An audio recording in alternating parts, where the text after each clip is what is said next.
Hey, all. Hey, Ashley, how you doing? I'm fine. And welcome.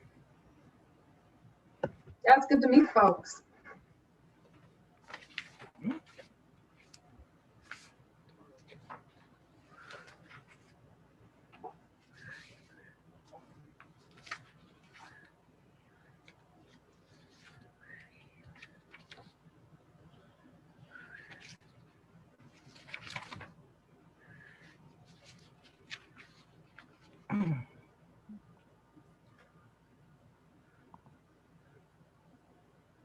But if the other commissioners don't get here soon, we're going to lack a quorum. Ah, there's one. Hello, Hey, Jason. Jason. Evening. Yeah, I hadn't heard from anybody that they weren't going to be able to attend, so guessing we should have a pretty full house.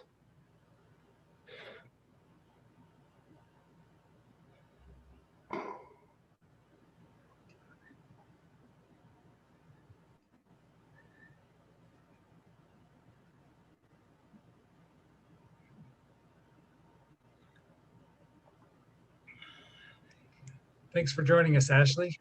Absolutely. I'm looking at everybody's backgrounds. Looks like Melinda's on the moon, which is pretty appropriate this week. And are you on Pikes Peak? No, it's Ruby Gulch, Okay. kind of by like Berthoud Falls.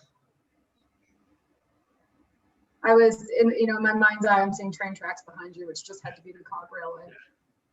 Yeah, nope, yeah, there's a whole bunch of closed mine adits on a switchback. And they got, Cool. most of them don't have much, but some of them got like rail and things hanging out.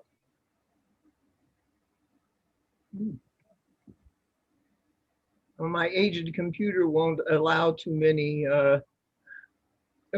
allow me to pick too many interesting backgrounds, so I'm stuck with this one. I am partial to my 1927 window, so I leave it.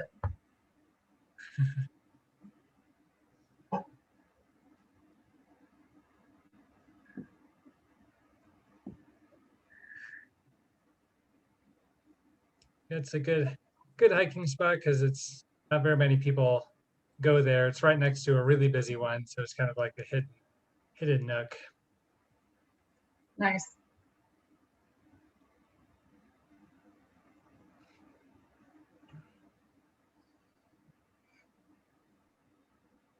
And Matt's background, of course, is interesting one. It's was City Hall at one time, right? That is correct. And then it was Alexander Industries before that. It was a National Film Company before that. And then Tuileries, originally built as Tuileries in 1911, I think.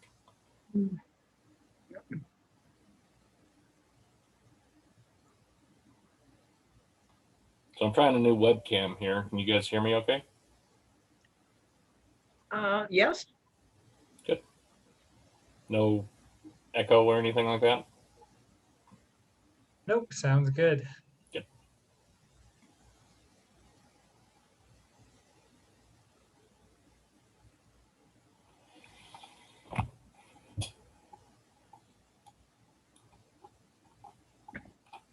And Dave Cuesta, are you going to sit still at some point? Yes, I'm doing this from my phone, which will just be for a few more minutes, and then I'll be switching to a laptop. So I think it's stationary now. So thank you for bearing with me on that. Oh, okay. You're making me kind of motion sick there. That did not look good. I was walking through the hall, so pardon me, but yes, I think I'm in a still place now. Okay.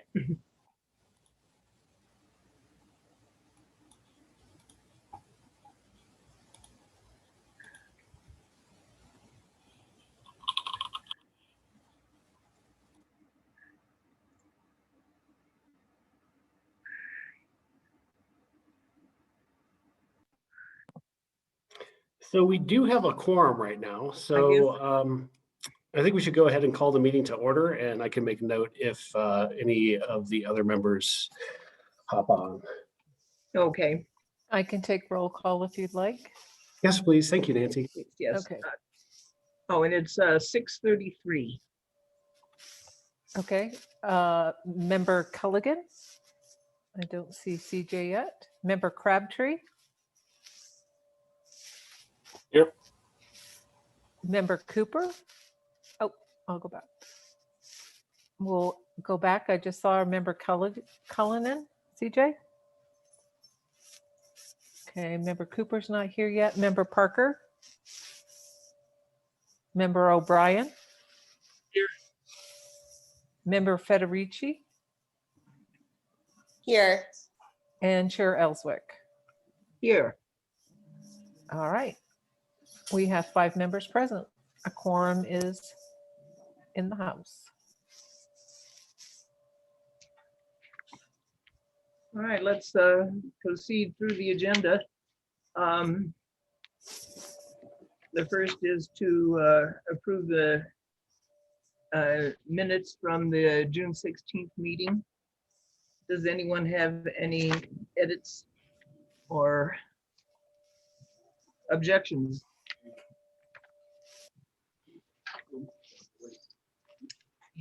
Nope, I'll move to approve the minutes as is. Second. All right. It's been moved and approved and seconded. All in favor, please say aye. Aye. Aye. Aye.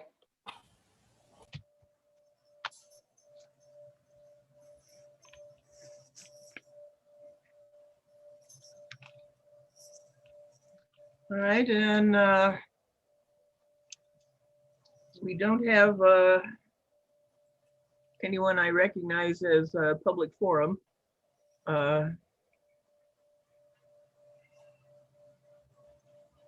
So let's move on to our first item, which was the most recent draft of our amended 16.611. I see we have Dugan with us who completed that draft.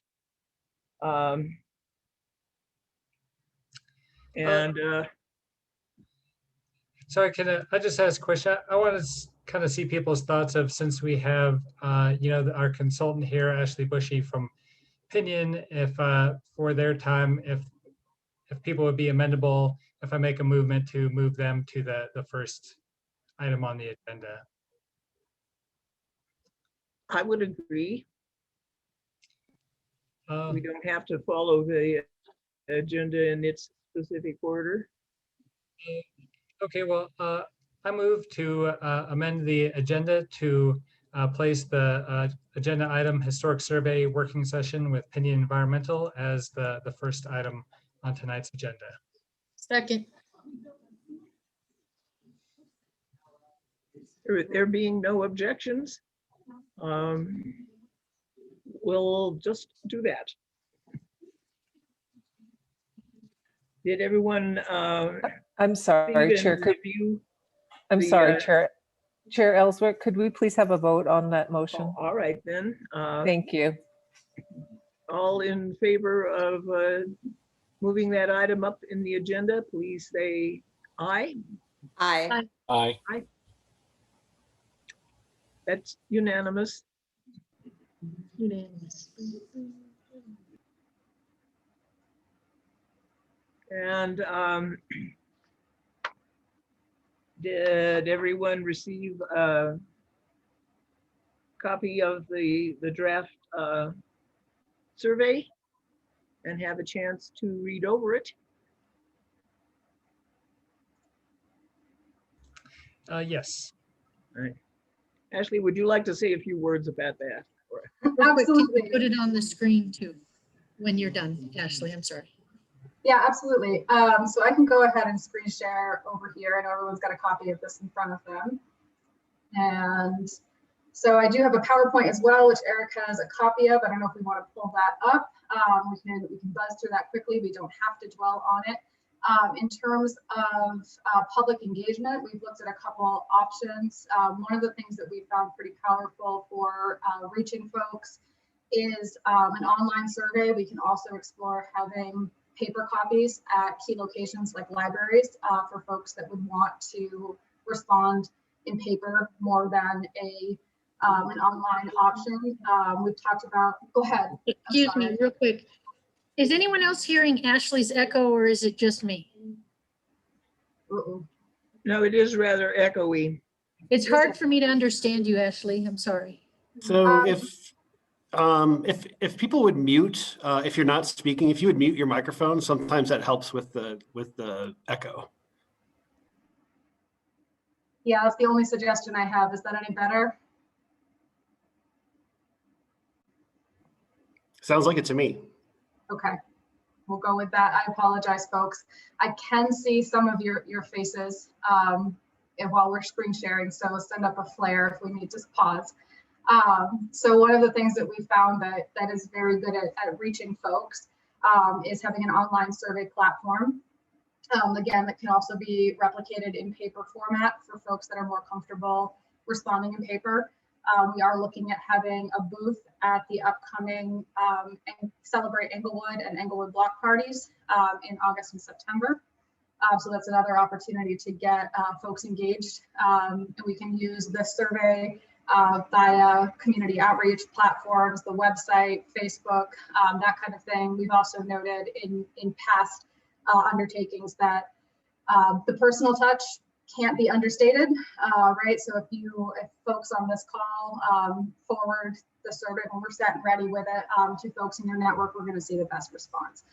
It's a great way to start to get folks engaged, get a broad range of folks engaged. So you all have a copy of the questions in front of you. We've used versions of these in other communities before, but we can also retailor. I've looked at tailoring to make sure that we're hitting key themes in Englewood, but we also want to make sure that this is reflective of your community. Typically, folks like to know if they're getting resident or visitor responses, and then when we get the results, we can filter results by resident and visitor if we ask that question.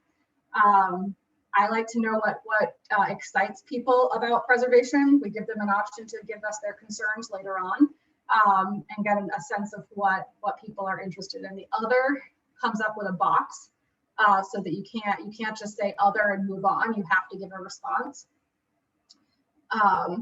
And this is a choose one option. Under themes, we have an opportunity to apply more than one. And the idea here too is that when we get this data, these data sets, we can export them graphically as pie charts, bar charts, that kind of thing. They enhance our reporting, they enhance our public meeting when we get to that point in time, and give people an opportunity to kind of engage with what their community is responding to. So the themes that we've identified are transportation, recreation, tourism, and hospitality, history of ethnic and or culturally diverse communities, which always has been of interest and is very much of interest in our current times. Post-World War II development. We do have some slides if we want to jump into the PowerPoint that really drive home how impactful post-World War II development was in Englewood, and I'm sure that's not a surprise to anyone on this call. New Deal 1933 to 1942, I don't think we're going to see a lot of. We could drop that one, but it's interesting to have there. Agriculture, there are a couple sites still in Englewood, and I think that's one to capture. Mining gold rush, there's a little bit of that history in this area, more than I would have thought initially. Women's history, water, military history, other. We can certainly add or subtract any that folks feel strongly about. I can pause here and we can discuss this question, or we can keep going and discuss at the end. I actually have 2 comments. Absolutely. I wonder if it would be worth it up above in the first question to distinguish maybe homeowners from renters as well as visitors. I don't know. I just think that sometimes we know that homeowners have a different kind of stake in the community. I would actually agree with that too. There historically has been a relatively high renter population in the city of Inglewood, and it'd be interesting to make note of that on the survey.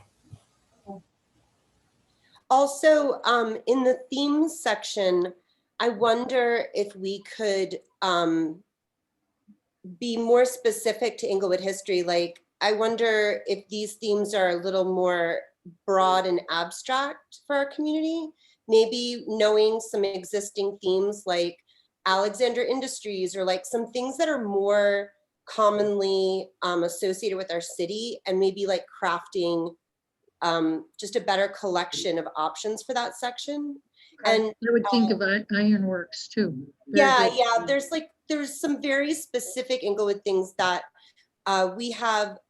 Matt, who's the president of the Historic Society, he could probably run off 5, like a list. I don't know, I don't want to put you on the spot, Matt, but you know what I mean? Like, we could probably come up with something for you that's more tailored to the city. Because the other thing that hit me was agriculture. We had ranching way back, way back. And then the carnation industry. Yeah.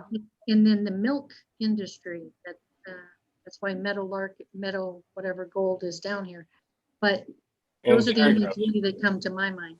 And cherry groves also. So there's, you know, and as we'll probably get into a little later, but around the Jason Park area, that was a relatively large farm at one point in time. So there is a fair bit of agricultural history in this area. I'll also add that there is a New Deal reference and or influence in the city of Inglewood, and that was with the post office. Post office was built, Oh, yeah. also the post office was built during that time, possibly under the New Deal, but I know that the artwork commission inside the post office was a make works. Yeah, WPA 1940. project. Yeah. Yeah. And we didn't have mining here as much as the gold rush. And what do you call that other where you silt it from the water? Panning Thank you, Lasser. for gold. Annie. Yeah. Little Dry Creek was panning for the well, as the story goes, the whatever the confluence there of Dry Creek to it's escaping me right now, but Bear Creek. yeah, that was where gold was first discovered in this area. So I guess for that question, I would kind of recommend, I would caution against making that so specific. Like all the things that were just listed follow under those broader titles. You know, you just listed some mining resources and agricultural resources. If you're calling out very specific history of Inglewood, that may not be something that, you know, very many local residents would know. You say, are you interested in the ironworks or whatever? They'd be like, oh, I don't know, because I just came here or didn't know that was a thing. Or, you know, you say like the, you know, cherry orchards, like same thing, like, well, I'm not sure, but, you know, if you keep it more broad, then all those things kind of follow under, I think. Well, if you but get really we specific, educate at the same time. if you get really specific, you kind of run down the utility of what you know, the data the survey is going to have, because you're going to Jason, have it like says hundreds of what stuff. represents Inglewood's history, though. The prompt is, what themes or historic context do you feel best represents Inglewood's history? And I think that when it's this broad, I think some of our community members aren't going to necessarily associate these broad themes with the themes that they would associate with Inglewood's history. But I you're think talking there's a about balance specific.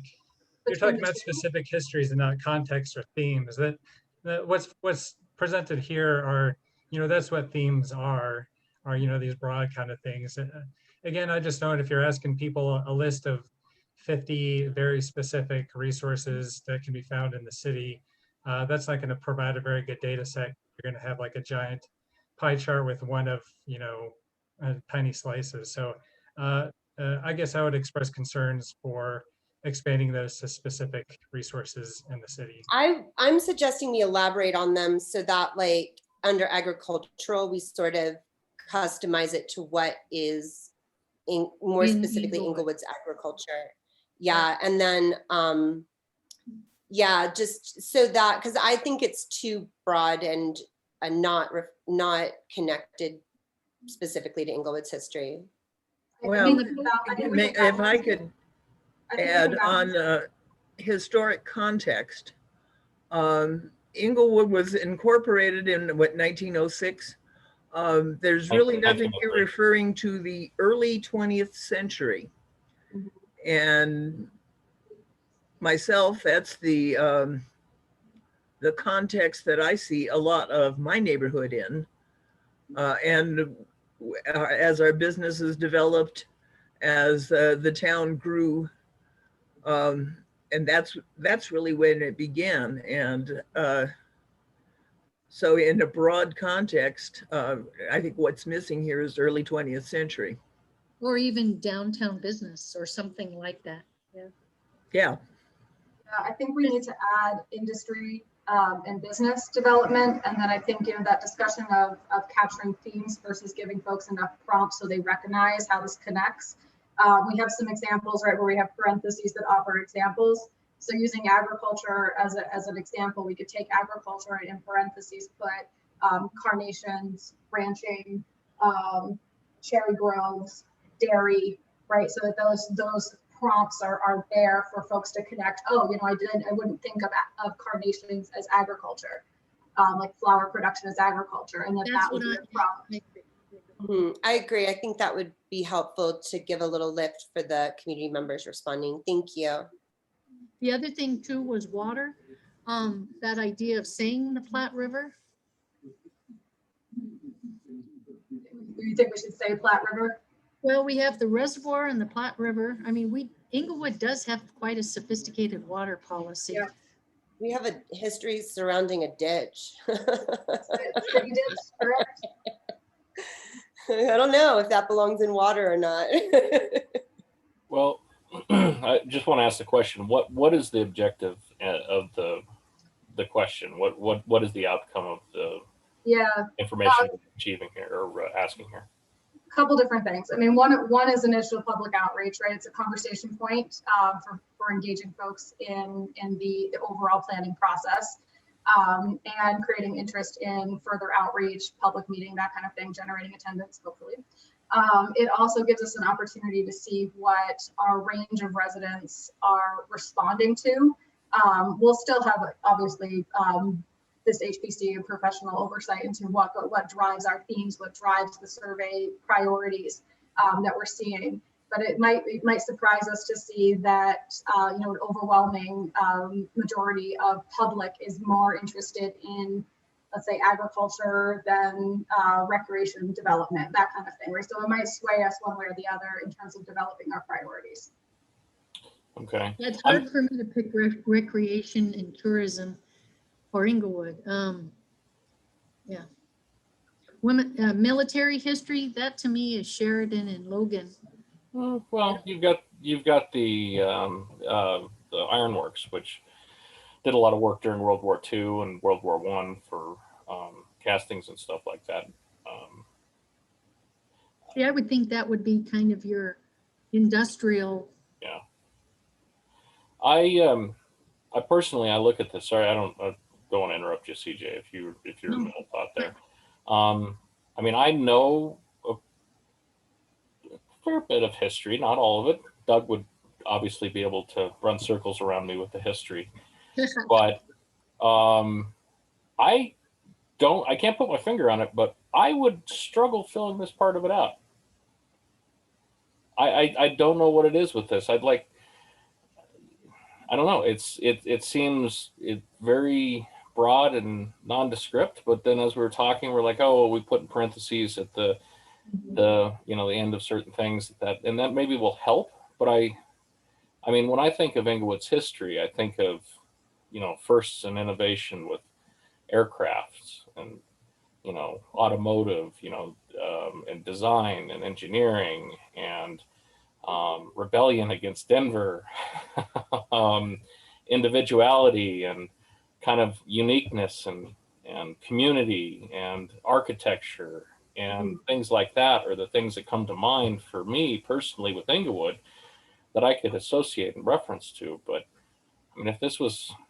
Yeah, and I think we get to that piece it's really interesting because like what you're using are those descriptive terminologies, right? Innovative, creative. I like that rebellion against Denver quite a bit. And we do ask later on, there's a free response to how do you describe your community. So one of the things that we're going to have to do is develop those historic contexts, identify which historic contexts do connect to the community and where that we might need to be doing more research down the road outside of this project. That is something that the state's going to ask for within the context of the grant. But we do have, I'm just going to skip ahead to using one word, please describe what makes Englewood unique or special. And we can make this one word or phrase. And that's where we can start to get that innovative, rebellious, creative individual. And that can capture, you know, how do you see your community outside of that historic lens? I do agree with, I think where Helena was going was that this is too general to where, again, it's not talking Englewood. So if I could go back up to the very first part, Helena's got a chance to say something, but I was also wondering where it said resident and visitor, you were talking about putting in rental, but it was interesting where on number 1 there, it says, I am a resident who loves this. I am a visitor who was. So I was wondering if you could maintain the context of current. And then on my suggestion would be on what excites you most about historic preservation. I was wondering, could we consider a rating? And the reason being is that sometimes people are like, oh, that's number 1. Oh, that's number 2. Right. I'm not positive I have a platform that will allow us to do that, but I can explore it.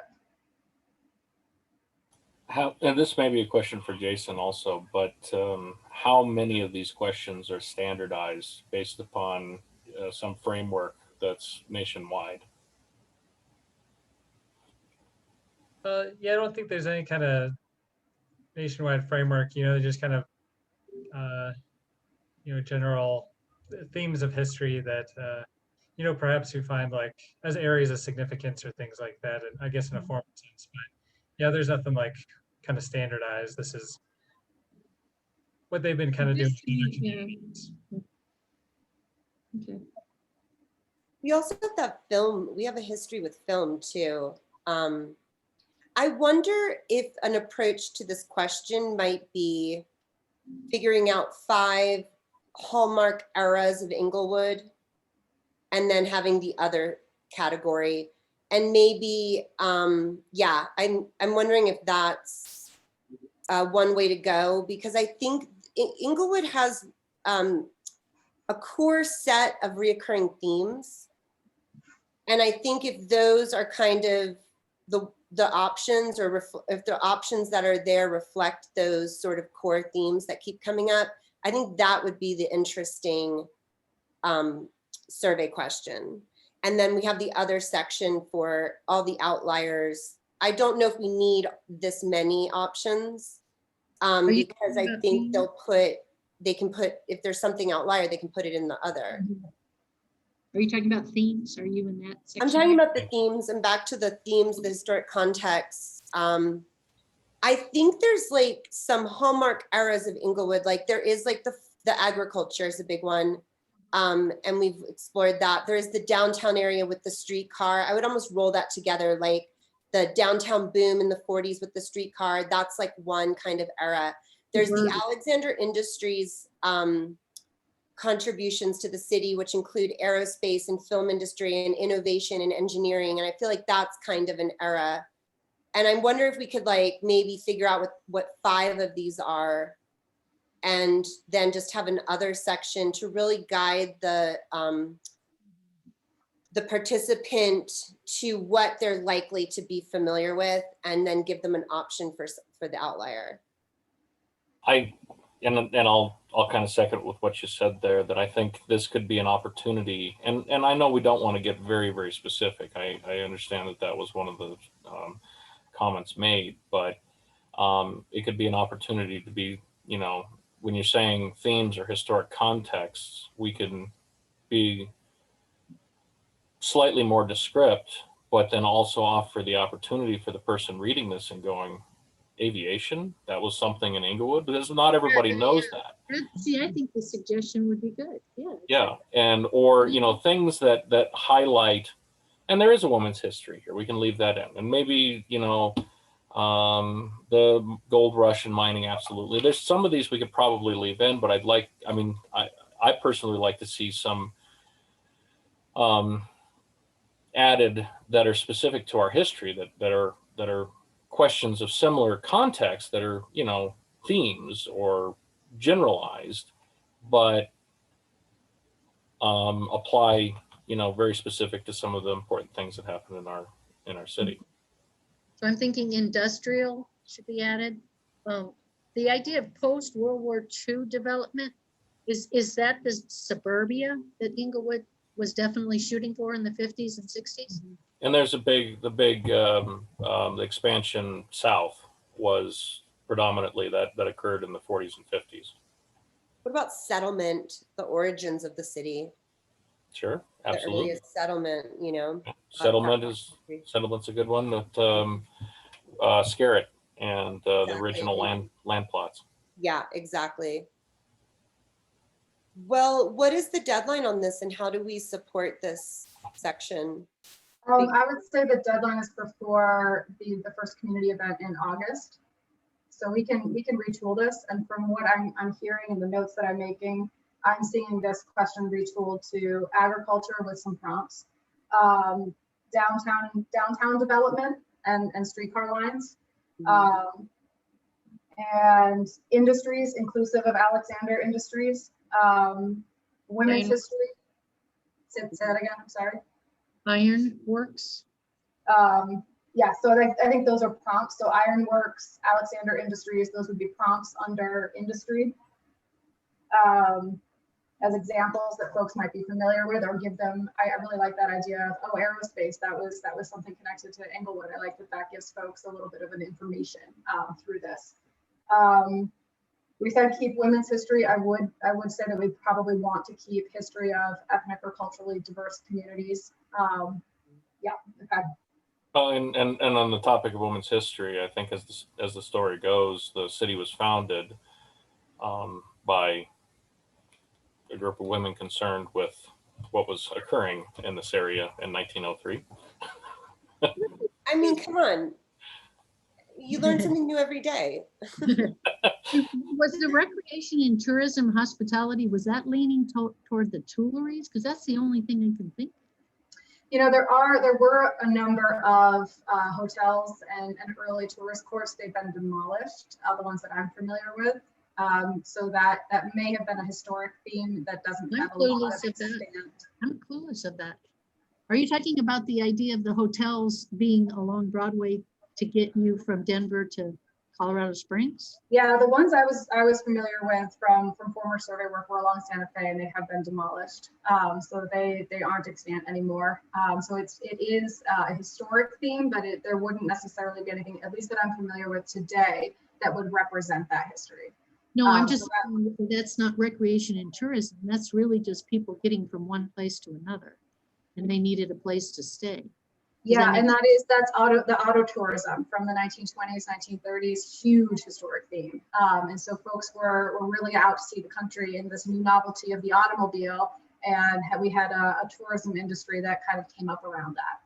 But not in Inglewood, to me, tell me if I'm wrong, Ned, Inglewood was just a byway on the way to somewhere else until post World War II, when it really. Yeah, I mean that's the unfortunate kind of tagline in Inglewood's history, is we've always been something on the way from Denver to Littleton. But to the point here, there were motels that were from that era, from the 30s, the 40s, 20s, 30s, and 40s, I guess. There were motels both along Broadway and Santa Fe that, while recreation and tourism? I don't know if there was specific tourist interest in our area. I don't know if there was a whole lot of, there really wasn't much to see in the area. There wasn't much to see, yeah. But people did you know, a fair bit of the income, you know, business income at that point in time was reliant upon folks coming down Santa Fe or folks coming down Broadway. Yeah, I mean, it wasn't even hotels. It really was motor motels. Yeah. So the idea that it wasn't, I mean, hospitality is the only word I can grasp on that. Get rid of that option, and if somebody has that as an interest, they can put it in the other section. Yeah. And then the one that I didn't hear you mention was, I think, the settlement and the Skerrick, and that, you know, and I think that story about women settling it is fascinating. I think we need to hear more about that in another context. Oh, it was a really good, oh, yeah. It was a great presentation on St. Petersburg. It was good. That's amazing. But maybe, so if we could get rid of transportation, maybe we get rid of military. If somebody wants to say that's their interest, they can put it in the other. I would say same with water. I would say same with New Deal and post-World War, because we're going to do downtown development and industry. So I kind of feel like there's too much overlap. I'm gonna suggest that we keep post-World War II, because it is actually outside the downtown core and very much a standalone theme, I think in this community. So I would give it context for Inglewood. Like, how can we contextualize it for Inglewood?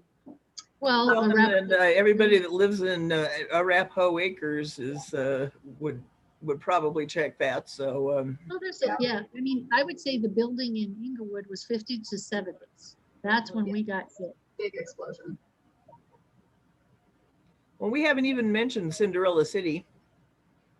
Yeah, Cinderella City is definitely worthy, I think, of a theme that people find interesting. I know somebody who would have it as their number one. It is what brought people to Inglewood for a good many years. Mm-hmm. What could that go under?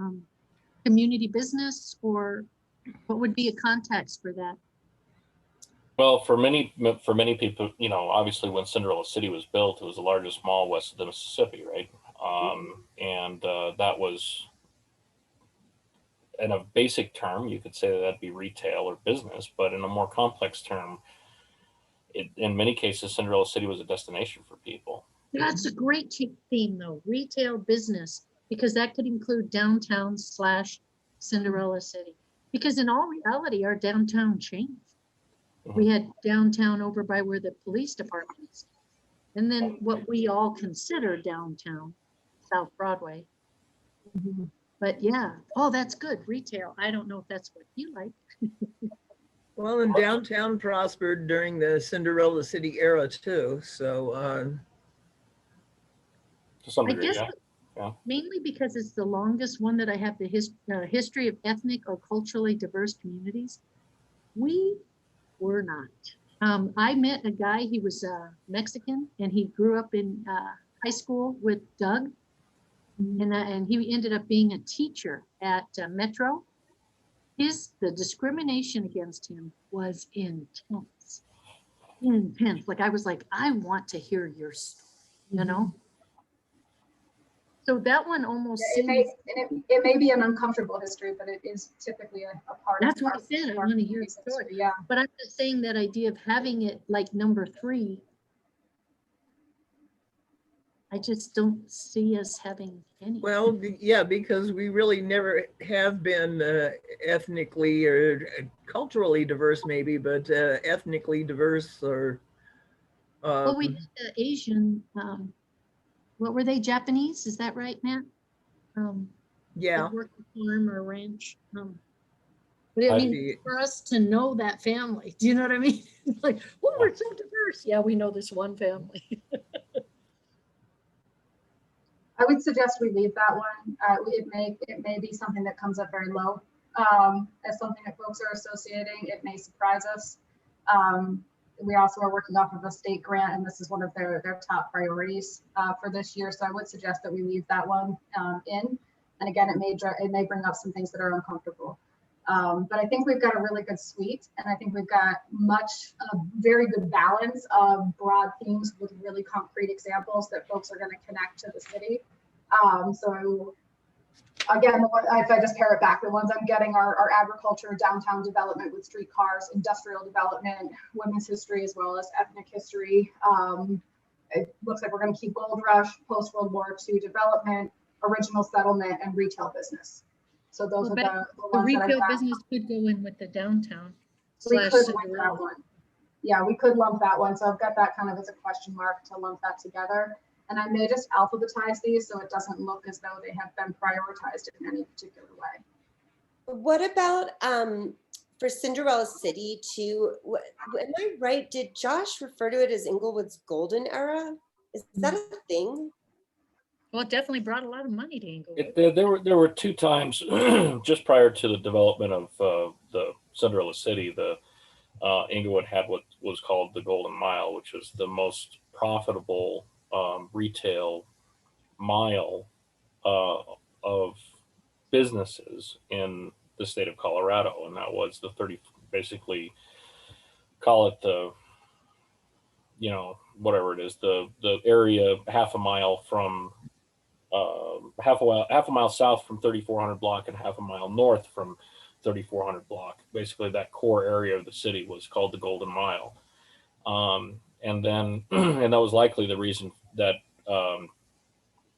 prompted the development of an interest of Cinderella City going in there with the retail interests that were there, and that kind of transitioned the golden era of Inglewood to a much larger scale. But that was during that time, yes. Maybe we could then call that Inglewood's golden era and have retail be like the first bullet under it. And maybe we could add Golden Mile then to that too. And also last, I'm sorry, I'm like totally all over this list. Maybe we could also put it somewhat chronologically. It feels like it has chronology to it, right? You've got the settlement and then it just kind of moves chronologically. I think it would, I think all of what we're doing is going to really help us get like the best feedback, because I think that our community, we need to really do that lift for them a little bit, because Inglewoodians know their history. Actually, they really do know their history.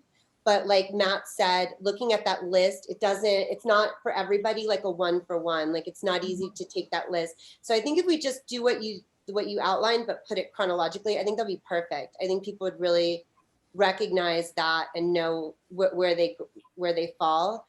And then we have the other sections. So thank you for your patience working. No, this is becoming one of the strongest answers to this question of like any community I've worked with. This is fantastic.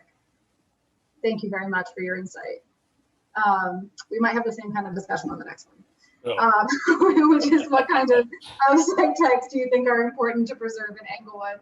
And it really kind of ties back the same way. It may be possible that with that added lift, those added prompts under the themes, that this helps. But if we need to take a little deeper dive into giving folks some support on commercial buildings, if we need to give them some examples, like industrial buildings, like Cinderella City, etc., we can do that and just add some examples behind these to give folks a little bit of framework. So I'll jump in here because I was so critical of the last one. I would not have any trouble filling this one out personally. I agree. This is pretty easy, and I'm not seeing. I mean, the only one that may be like, why is that there? Is the prehistoric archaeology? Yeah, I don't believe we have any. We don't have any You archaeology. have none that have been inventoried. I would doubt that you have any, but they could be there. Right, that's true. That's true. So, and we could put historic archaeology and prehistoric archaeology. People don't really understand the difference. We could just cut it at archaeological sites. It's still going to, in all likelihood, be a low priority in this community. As well as military sites. I agree with that. This list is totally great for me. Yeah, and I think the other list actually really preps you for this in a way. Yeah. I'm going to cut prehistoric and just have archaeological sites. So we're making it a little bit too nuanced. They're using one word. We can make it. Go ahead. Post office libraries, I was thinking with Matt too, the idea of the city halls. Oh, yeah, city halls, yeah. Englewood's had a few of them. I'll change this one to be one word or phrase. This is that free response and the kind of things that you associate with your city. Doesn't necessarily have to be historic. This we typically turn into a word cloud as a graphic representation. Some of them are pretty cool. We've got some that come up with, authentic as the biggest word or alive as the biggest word, right? And that's something that I really love it when it doesn't directly tie to preservation, because we can really see that we're reaching a bigger crew. And that can twist into some of, how you go forward with your marketing and that kind of thing too. Types of surveys you think best reflect communities' needs? I'm sorry. Back to that other question. What's the purpose of that? Because it's about history, and now you're asking what, and so if someone says alive, how does that guide any of us? What that does for me is tells us that we're not just looking at history for history's sake, right? We find our historic infrastructure to make us feel like this is really a living city, or we're preserving our historic infrastructure because this is our authenticity, right? So if historic is the first word that comes up, fine, right? We can work with that, but I really love it when it's not that direct connection, because that gives us a purpose statement too, that says that, our residents really see us as this vibrant community, and our historic resources are a part of that, right? And these are the types of words they're using to describe us. Thanks for the explanation. That just caught me off guard. And it's quite possible that historic is the biggest one, and that's fine too. This one, which types of historic surveys do you think best reflect the community's needs? Historic districts and neighborhood specific evaluations, that can be the same thing, but it might read differently to different folks. Targeted evaluation of specific themes or site types, alignment with the city's comprehensive plan, or survey areas with known or potential development pressures. And this might be a little bit too sophisticated for a public question, so this might be one we consider letting go of. I actually think that this is good because I think some of the wording in there is maybe needs to be adjusted a little bit personally, but and Like possibly a multiple choice, because I think there are multiple answers here.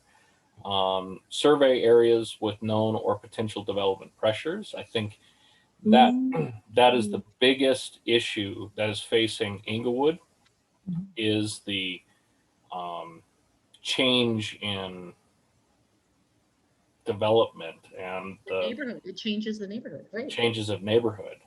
Now, when I look at that, I don't know what side of that necessarily. If I was just devil's advocate here and looking at this blind, I say survey areas with known or potential development pressures. I don't know if that's for pro or against development pressures. But we're losing historic buildings in Inglewood. We're losing the traditional character of the streets that we've known of for a long time. And that's a big issue that a lot of people are bringing up right now. I also throw out the idea, this sounds so basic, but the term historic surveys, I didn't know what that really meant. Oh, yeah. Yeah, I wondered, could we replace that maybe with historic Or even just preservation initiatives or something like that? Preservation. Yeah, even surveys, period. Just take out the word historic. I would take out the word survey. I think that's the misleading word. We know what historic means. I don't think what survey is in this context is what's super clear. Mhm. And I don't know if all of these are surveys. Are they all technically kinds of surveys? Yes. They are all types of surveys. Okay. I mean, we would say professionally a type of survey would be thematic, selective, intensive, reconnaissance, et cetera, but they're usually grouped around either a geographic area or a thematic area. It's just a little hard to know exactly what you're talking about. I just think it's a word that not everybody's going to interpret correctly. I think you're right. I like preservation initiative a lot. What about also for the one that Matt pointed out, survey areas with known or potential development pressures? What about like new development impact or something that again, like speaks a little bit to the concerns of our community's new development issues, and then is also more clearly understood statement. That's a good point, because the new development, sometimes some of it looks good because it fits in with the neighborhood, and then others not even close. But I definitely think it's important to put preservation in here. And what's interesting about this is I think this set of questions here is going to give us the most information about the community right now. There have been countless discussions, larger discussions in the community about the effects of development and the amount of development that's happening in the city right now. There is a ballot initiative that's going around right now that intends on limiting some of the development rights and abilities. Oh, I heard about it. Yeah, there is a lot on preservation right now. So I'm really excited about this one. But it will be interesting, because who comes to the block party, right? It might be our younger renters who are like, yeah, the buildings are okay. And you know, this other stuff, you know what I mean? I mean, it will be interesting to see who fills out the survey. And I think that's the importance of defining the renter versus homeowner. Because a homeowner is going to be in a community, a renter is going to be off to the side of the city along Santa Fe. There's some renters that are Oh, fairly. well, that's true. That's true. Yeah, there are renters mixed in the older properties, but a bulk of the rental population is in apartments in our city. Yeah, I'm with you. That came out of nowhere too. Yeah. What about landmark designation? Can we add that to the list? Should we? So that would be something we would be surveying for. And to me, that would fall under, I mean, honestly, any of them, but really the first three, right? A potential historic district could be a local landmark. Can you say district. historic district / landmark? We could do historic district / landmark district. Can we add a potential designation?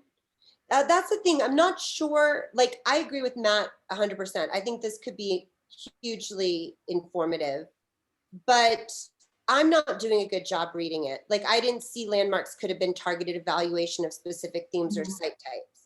You know what I'm saying? Like, and I'm thinking potential historic district means like a neighborhood. And one thing we've talked a lot about in this commission is moving forward, will we designate districts and landmarks? And if we do, what will that mean to the districts and landmarks? And so the feedback from the community on those issues would be really valuable to us. But I also think the answer options are just not clear, really. They're not in plain enough language. Okay. I can work on making them plainer. I think I'm going to tap dance the actual nomination a little bit, because a survey will get us to the point of understanding whether or not we have a potential district, and if it's potentially eligible. It won't take us to the finish line of a designation. And I think that's a separate issue that can sometimes be a little bit inflammatory in a community setting as well. So I'll tap dance that a little bit, since we're not actually talking about designations. We're just talking about trying to figure out where good candidates might be. Yeah, and because the questions being rephrased as historic preservation initiatives, the items under it don't have to be surveys anymore. They could be other activities, right? I mean, I think for the purpose of driving this plan, they still should tie back to something that could be a survey, right? But I do like that this question potentially has legs that I wasn't aware that it could have. So it looks like it can probably feed information. Okay, thank you. And I think one of the biggest tones and kind of undercurrents that are going on in Englewood right now is the kind of the concept of neighborhood preservation. I mean, those two, the neighborhood preservation, I think is a big part of this, because a lot of Englewood knows that this isn't just about the houses, because there's a lot of small houses that are getting torn down, but it's the change in architecture, it's the change in community feel, and the change in knowing your neighbors, and the higher density. And, these are the things that I'm hearing out there, from from necessarily the community. And if the terminology neighborhood preservation could be utilized in there, I mean, Yeah, I like that.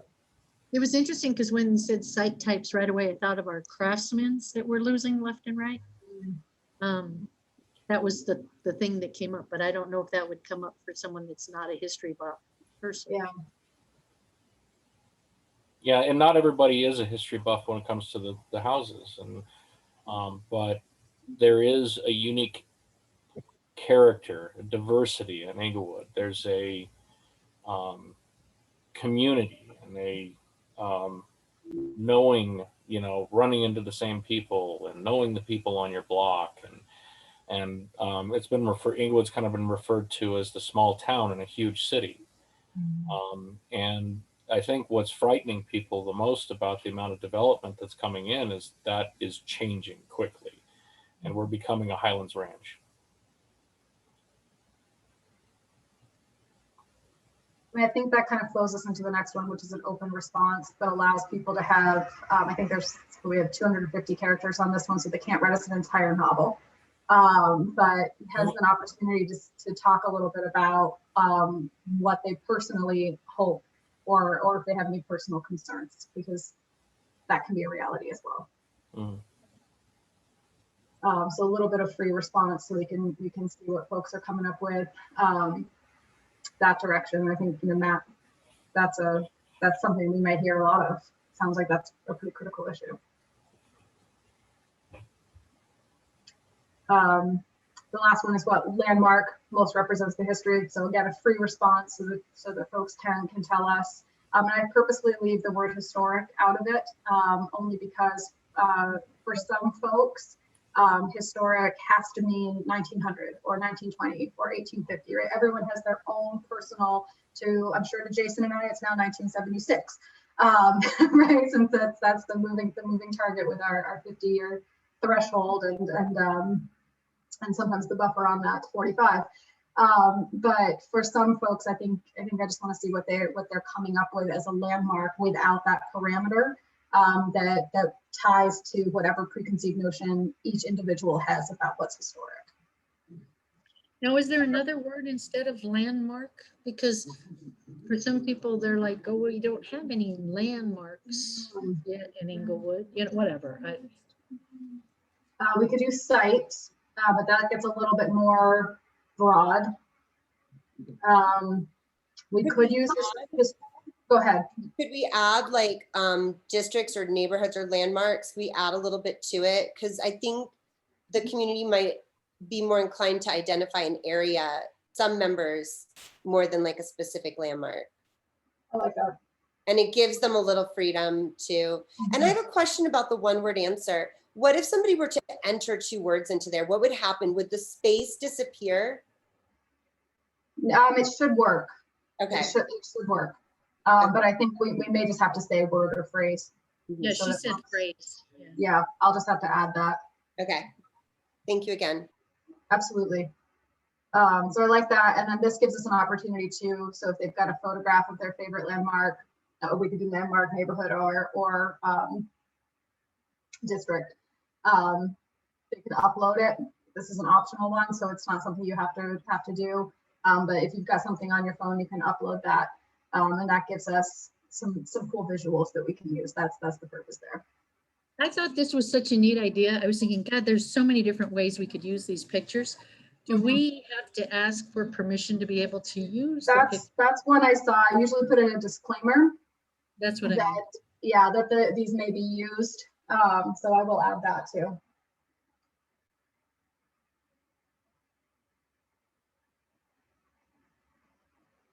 And so far, we've had no issues as long as that disclaimer's in there. And then, just in case, would you be interested in volunteering for a historic survey?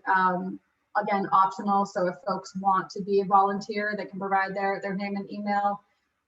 Some communities like that because it gives them a database of folks they can call on for volunteer initiatives.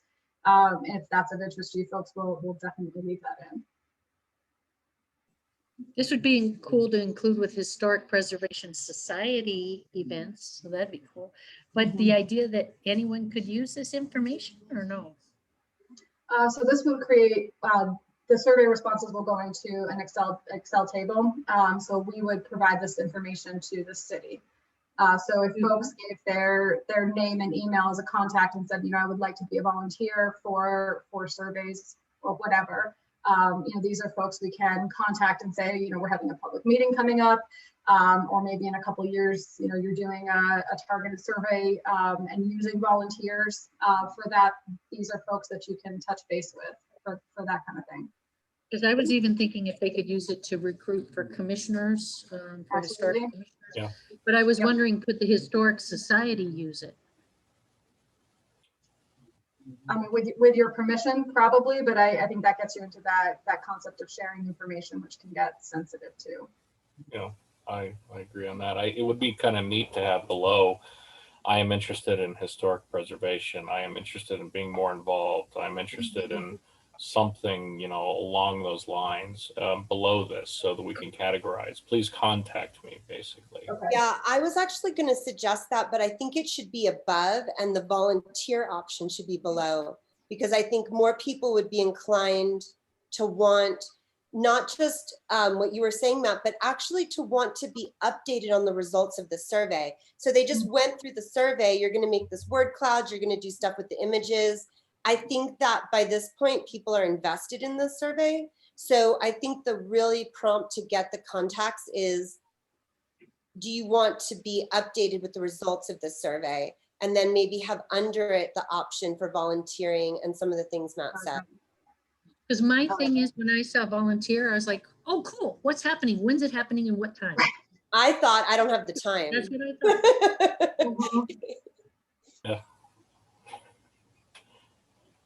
So, I'm doing it right now. I'm making the time, but still. so I can't remember exactly what I'd said there, but something along the lines of asking to be contacted for volunteer involvement opportunities in historic preservation or being kept aware of historic issues within the city. As we get to later in the meeting, when it comes to the neighborhood mapping stuff, folks that have taken the time to do this sort of survey for the preservation, side and survey side of the community would be a great resource to tap for things like these other projects that we're doing. So. This is fantastic feedback. I can't tell you how much I appreciate the content of this discussion. I think we're going to get a really interesting survey and really interesting responses, I would hope as well. Eric, if you're on the call, we had looked at looking into recon survey as well, and I'm thinking we table that for another working session and wondered what your thought pattern was. Sure, that would be fine. I want to look to see when the next HPC meeting is. So in relation to when the Celebrate Inglewood event is, and I believe the Celebrate Inglewood is on the August 18th. How did you know about that? What? How did you know about that? I don't know. I know things. Did everybody else know about it?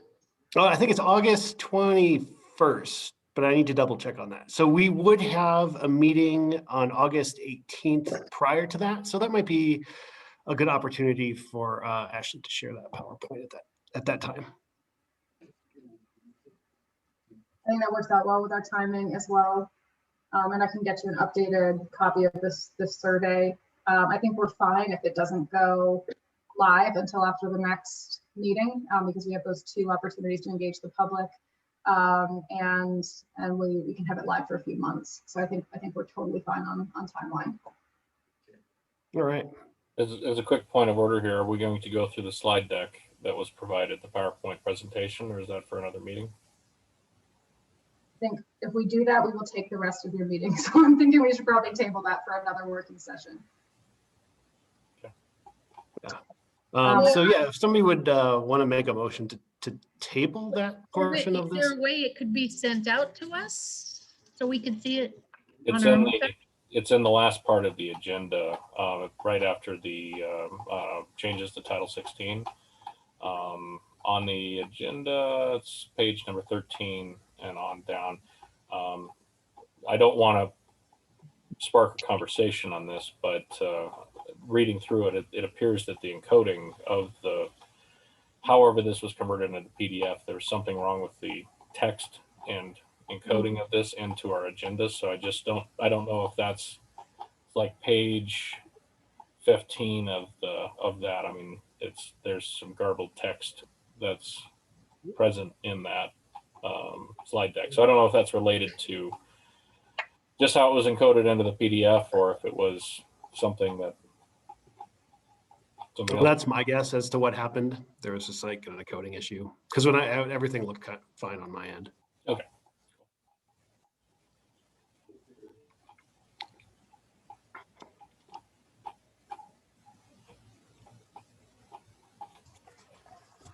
So can I get a motion to table? So move. I'll second. And vote? All right, it's been moved and seconded that we table the discussion of the Just say maps. the opinion environmental PowerPoint presentation.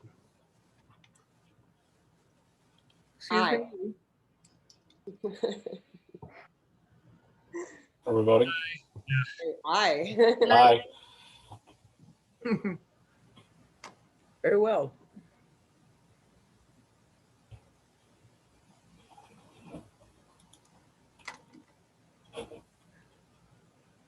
The 2021 block party that I see online says September 18th.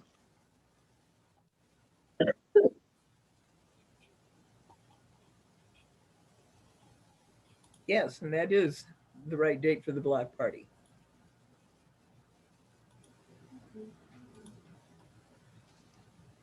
So it's something else on August 21st. That would be Celebrate Inglewood, I believe. Yeah.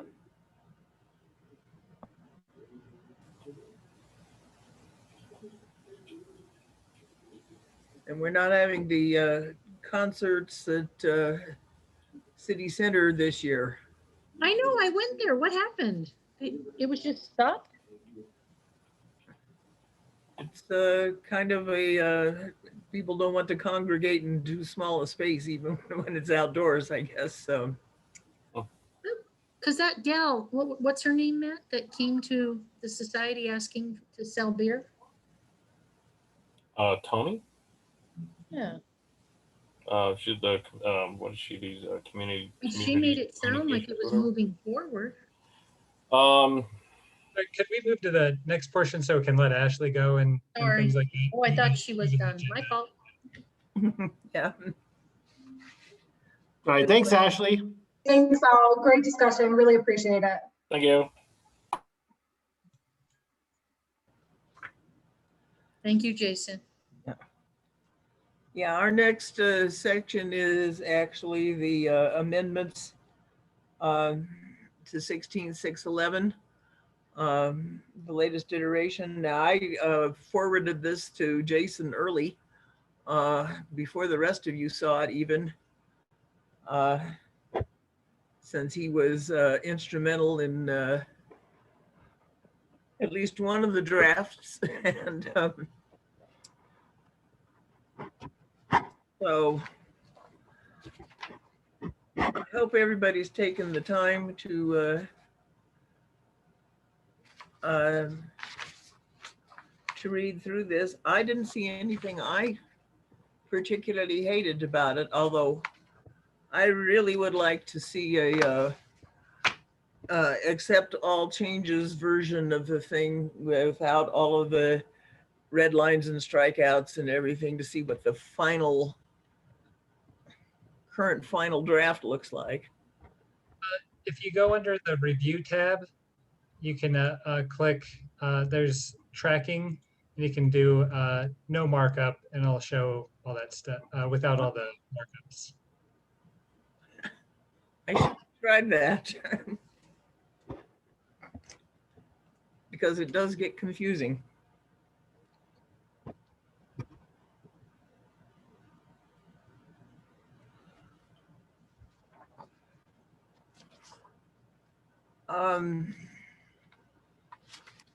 So what do we have for any comment? Shall I? I'll say what I liked about it. How's that? I see there were a couple places where I was going to say, wait, where'd that go? And then I realized it had just been moved to a different place and wasn't lost. So I don't think anything was stricken that I wanted in there. And I liked that what we got from that we copied from Golden, that was if we haven't issued a certificate of compliance, the city shall deny a demolition application until they've submitted one.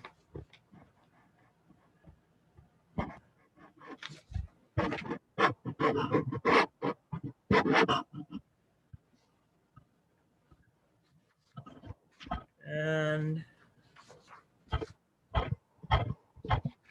the my main concern was the fee charged be set by council. That's fine as long as council doesn't get carried away and charge something that's going to be prohibitive. Should we make a recommendation? I mean, some cities don't charge a fee at all. So I would love that. We talked about that, but it was said that there has to be a fee because there is some administrative lift. Then we talked about maybe $50. yeah, we had said $50 previously.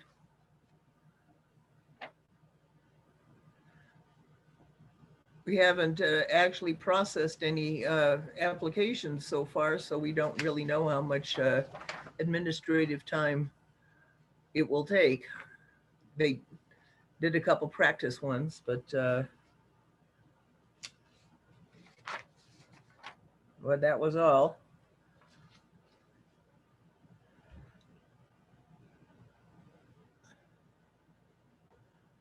So this rewrite is basically the work of city attorney and Dugan from the city attorney's office.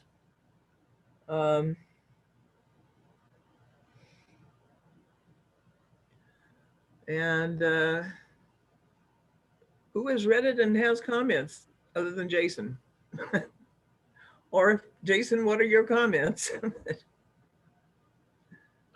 Yeah, I thought things looked appropriate and, no kind of really red flags. I guess the one thing in the agenda I wasn't quite sure was being driven towards was, it has the bullet point of add adaptive reuse to historic preservation. So I'm not sure what what people were thinking that, but, I guess my proposal would be just that's an additional item under the purpose section. Because otherwise a lot of the actual things like design review, that's all kind of further down, which is part of adaptive reuse, or which is also word used interchangeably with rehabilitation. But I guess I just saw that on the agenda. I wasn't quite sure what the question was there for, but I guess if there's something people want specific language, I would recommend under purpose. Well, because there's actually an ordinance covering adaptive reuse, and part of the survey, citizen survey, and the results of all of that was why shouldn't that be part of historic preservation? Even as it is worded right now, which I have it somewhere that it's a very short section.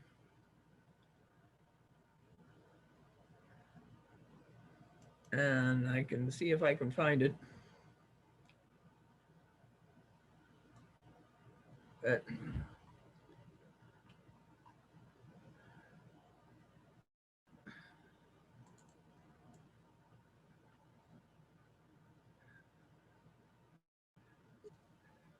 I'm not hearing a lot of discussion. How come?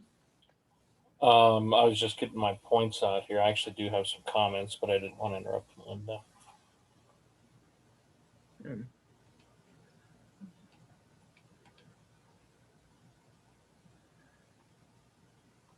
I'll jump in there while I'm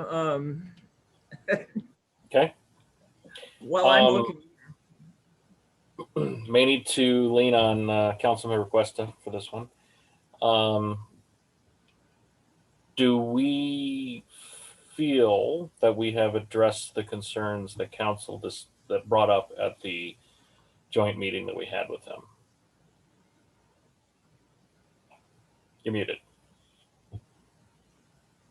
It's always hard for me to speak for the group, but I think I can always get a pulse for if nothing else. For me, the biggest portion was council really having the final say on one of these, and I think that I personally think that has been addressed here. I would turn that back over, that it would be more of a recommendation from this group, with council then getting to make, I shouldn't say the final say, but maybe final determination. I think if that is included, there's a lot of latitude still for the group to make the changes that they like. That to me would be the final component. It was member Sierra who first raised that, and member Sierra, in my experience thus far with him, I think he does like to put a lot of responsibility into the hands of boards and commissions, still with some, a buck stops here with council. And I think that this achieves that. But I look for you guys as well, if you think that it's taken too much control, or I guess input even out of the responsibility of this group. Definitely doesn't take out our input. Obviously, we're the one generating it. Mm. Well, we say the city council's decision shall be final, subject only to judicial review in county court. And CJ, one condition on there, I should maybe say impactful input. That, not just that, you guys were able to put something before council, but that you think it will. And I do believe every board and commission is heard, but that you think that it's something that really does have some power behind it. Which I think is generally true. I mean, certainly from my perspective, I think that council has really come to terms with, we are not experts in any one of these particular fields, and we've done a pretty good job, I'd like to think, in assembling boards and commissions that do have folks that are subject matter experts, essentially. And so deferring to them when they do make recommendations. I would say this too. When we have recommendations come before us, it's pretty rare that we request any changes that are, I would say, a drastic departure from what was recommended. Now, Melinda, I know we had one in this most recent conversation, more with who would make that final determination. But I would say if these begin coming before council, I would be surprised if you find council not following the recommendation of this group when they come forward. That's good to know. And I'll throw one out here that may be a little bit controversial, and I am still concerned about the 50% for nominations of a district. I think that was somewhat addressed during the council meeting to a slight degree. It was what was his name? The recently, help me out here, Councilmember Cuesta, the recently appointed council member. Yes, sir. That is Steve Ward. Steve Ward. I was drawing a blank. I think the involuntary nomination was one of the things that he had brought up. And I think that comes into probably two different places in here. One of them is the district nomination being at 50%, seems to be, I know we had quite a bit of a discussion on this, so I'm not rehashing that, but I slightly concerned about that.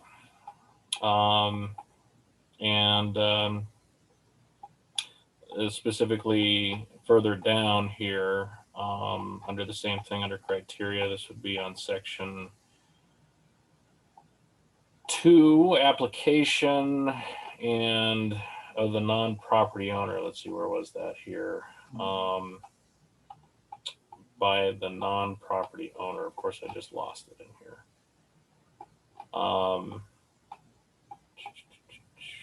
Where's it at? An application.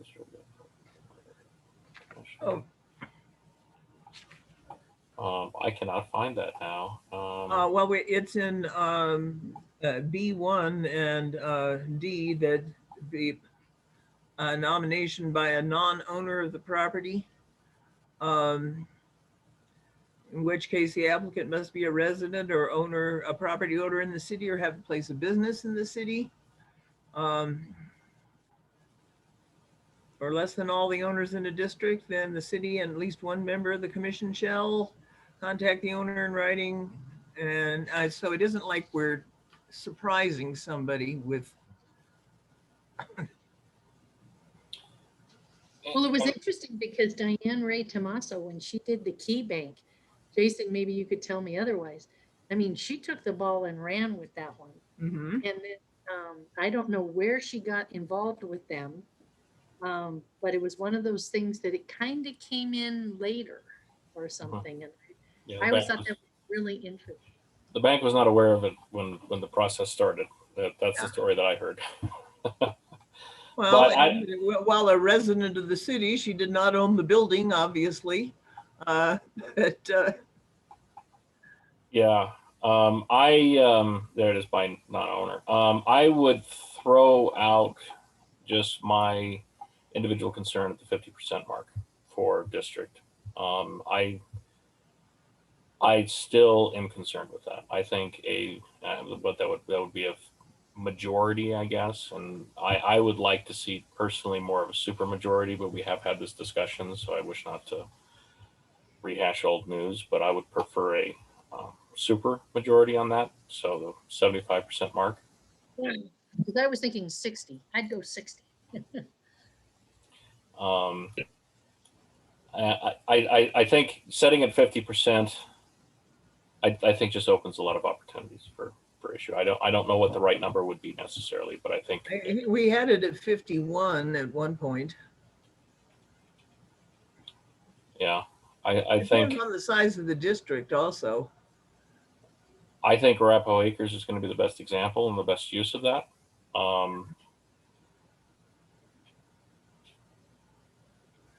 CJ, you can comment better to that, what 50% looks like and what 75% and what 60% looks like.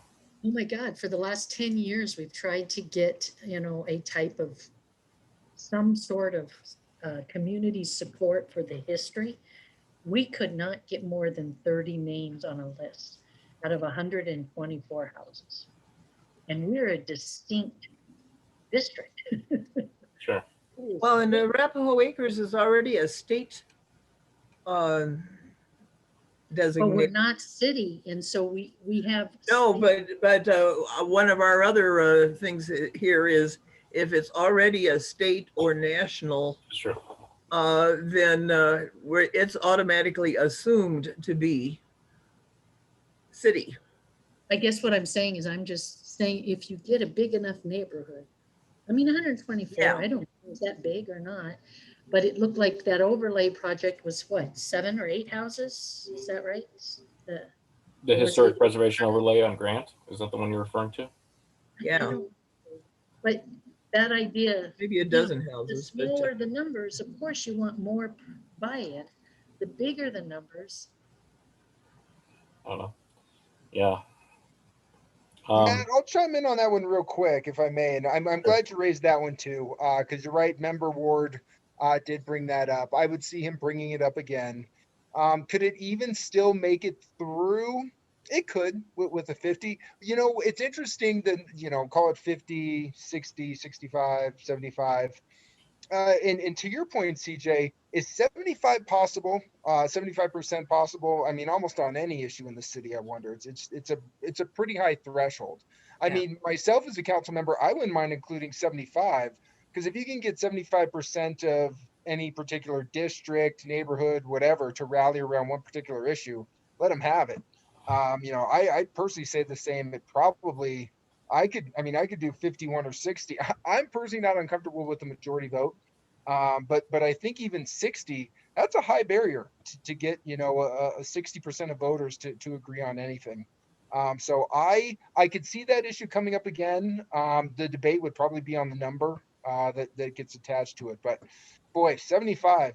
I mean, if you can do that on anything, you've done pretty well for yourself. That is a very valid point. Absolutely. And I don't know, I look at it and I go, you know, there is a lot at stake here. Really, there is, on both sides of the equation.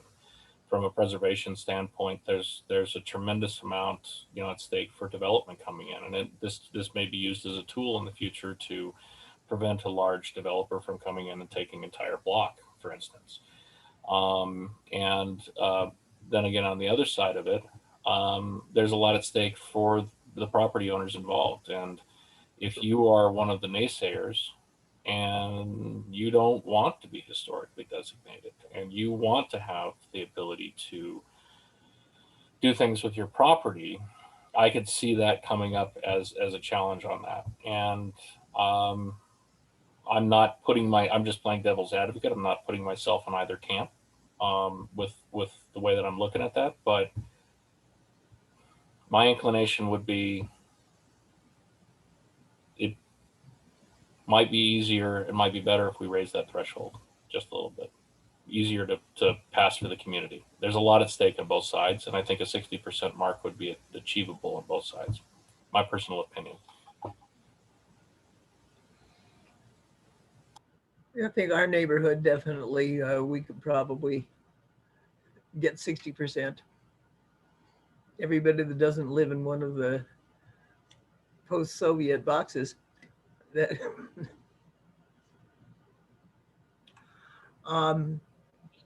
let me share a screen here. Do you want to throw out a number, or is that something you think is best kind of tackled by council the next time round looking at this? Does that have more utility, or should we provide a number for them for the next time?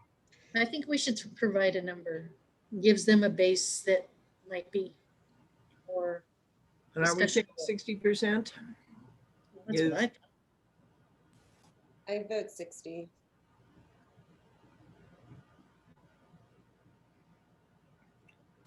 This goes against my negotiation abilities. Usually start low and work high, but you know. You started high and then we brought it down low. Sure. Yeah, that works. And that has something to bring to them then. I guess I remembered I did, not to get, unless that we still want to go over that more, but I did realize I did have some comments on one of the section E for criteria under 1 properties, you know, has the A, B, C, D, E, F, G, H. And so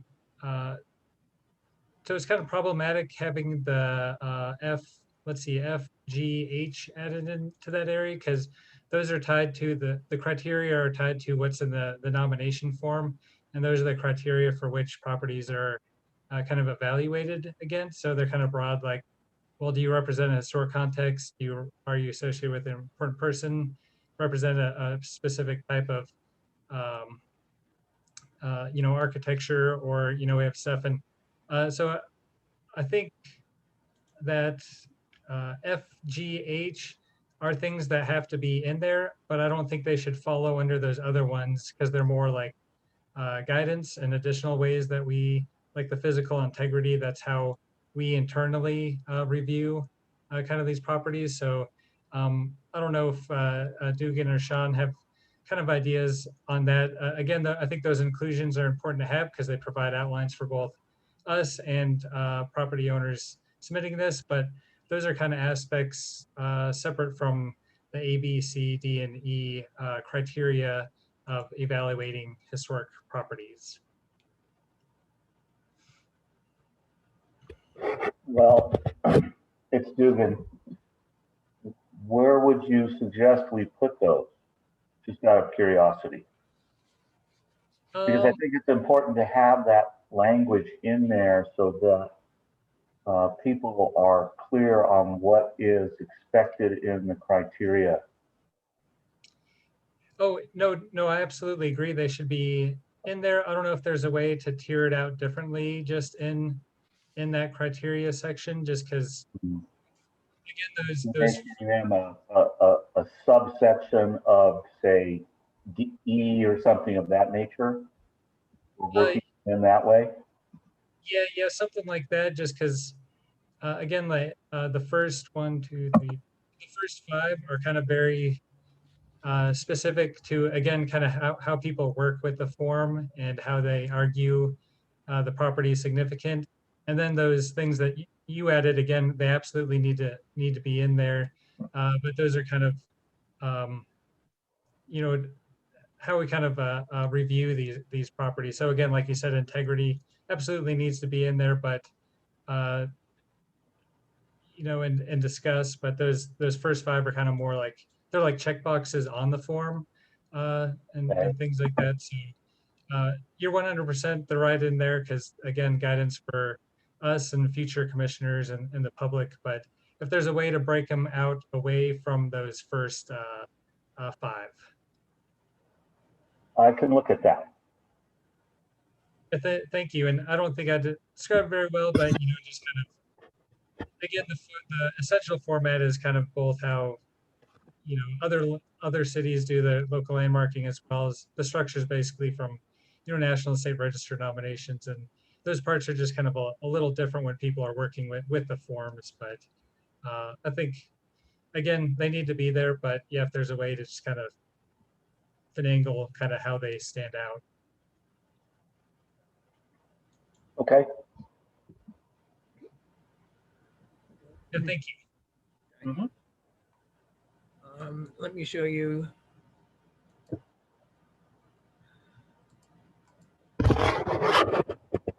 This is the section on adaptive reuse. It's 1653. And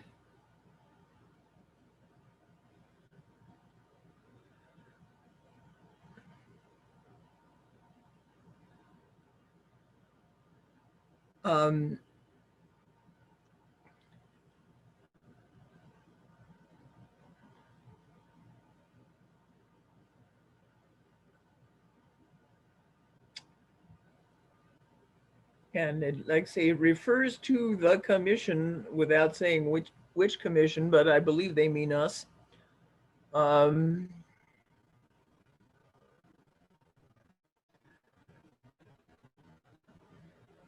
And it seems all right to me to just scoop it in under 16.611 as it is.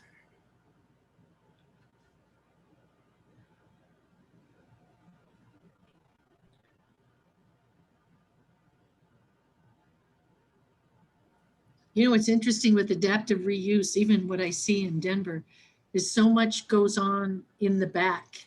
So as long as the facade is protected, then everything else, sometimes it does affect the exterior. Mm-hmm. I found that interesting that they're not allowed to, what is it? No exterior alteration or remodeling. I'm like, Anyway, just gave me pause to think. Oh.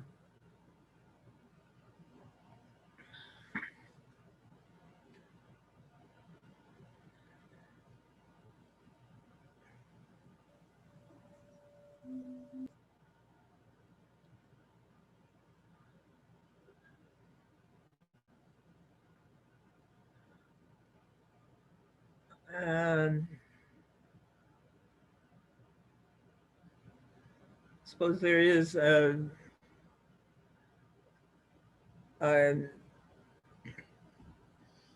mean, there would be decisions to be made based on what the previous use was and what the proposed use is, and so forth. As We said, for instance, what the current city hall, can that be adapted into a hotel or something like that?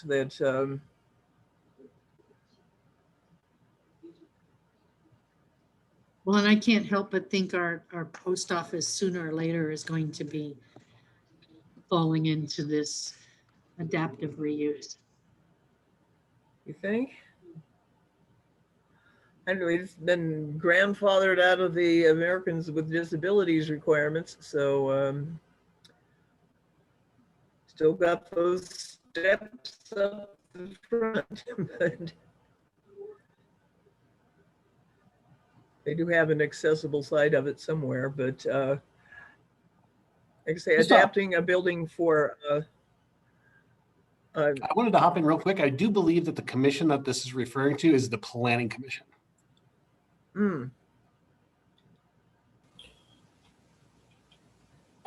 I'll jump in here too and say I see adaptive reuse as obviously all of this, but a much broader concept.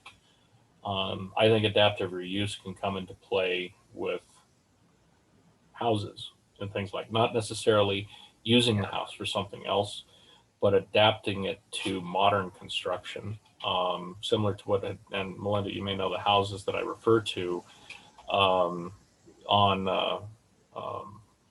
Lincoln, right? I believe that would be, it's either the 2900 block or the 3000 block of Lincoln. There are 3 bungalows that they maintained the original structure and frontage of those homes, and they added an addition on the back that met the current standards for what would be considered a nice, family home. From the street, it appears to be the same structure. From all intents and, kind of looking at it from a community and what a character and feel of the neighborhood, it stayed the same. However, it became more practical to maintain the original structure. And I don't know if that would be technically called adaptive reuse at that point, but I've always kind of associated that as a form of adaptive reuse when we encourage developers, instead of tearing down and wasting a perfectly good house that's structurally sound and capable of standing another 100 years, that maybe it's encouraged to be, improved upon to meet the standards of a growing neighborhood. And I know just the houses you mean, and yes, you'd never know from the street that they'd been enlarged. No, so that's exactly what it means, Matt. It definitely includes that stuff as far as, the kind of the definition of adaptive reuse. And again, it's interchangeable rehabilitation as far as kind of legal language under tax code, like preservation tax credits or things like that. The definition actually brought it up is the process of returning a property to a state of utility, the repair or alteration which makes possible an efficient contemporary use while preserving those portions and features of the property which are significant to its historic, architectural, and cultural values. And that ties into our design review too, like under review criteria. The first one is proposed alteration shall comply with any design guidelines. We don't have any yet, but the idea again is kind of guide that appropriate use, guiding contemporary use. And then it also references the Secretary of Interior standards for the treatment of historic properties. And the primary one there is rehabilitation. That's like what qualifies for tax credits and stuff. So I was just kind of going over that, but you're absolutely right. That's, the fact of kind of people mentioned putting additions on the back, that's kind of guidance, again, from the Secretary of Interior standards, and, how you can do things appropriately, because it's definitely not about, the idea is not no changes, but to do it in a thoughtful way that retains property's historic character. So, I mean, you're right on with that, Matt, and that's a good example of, like I said, they maintain the character of that area, but made them usable to those families that are in there now, kind of thing. Well, and it's too bad that we can't, as a city, encourage more of that. sure, it won't work for everything, but is there a opportunity from the city, to provide some incentive to save that structure? I mean, honestly, the way that I look at that from that particular, really any kind of adaptive reuse is I mean, homes built before 1950 are built oftentimes with lumber that meets, hardness standards and quality standards that lumber doesn't today. And that all goes to this perfectly good wood, perfectly good structure, all goes to dump and gets replaced with plywood and lower quality construction. And it's just a shame that the city can't, do something from either a tax benefit standpoint or from another standpoint along those, whatever an incentive could be to encourage developers and provide an opportunity for developers to preserve a portion or a majority of the existing structure and add on to it. Yeah, we could probably all think of, I know there's, it's now an apartment house. It's in like the 1700 block of South Grant. That was once a school. And actually from the outside, it still looks like a school.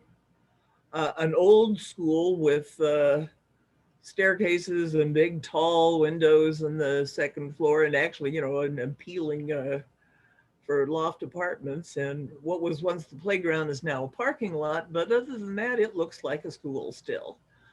Adaptively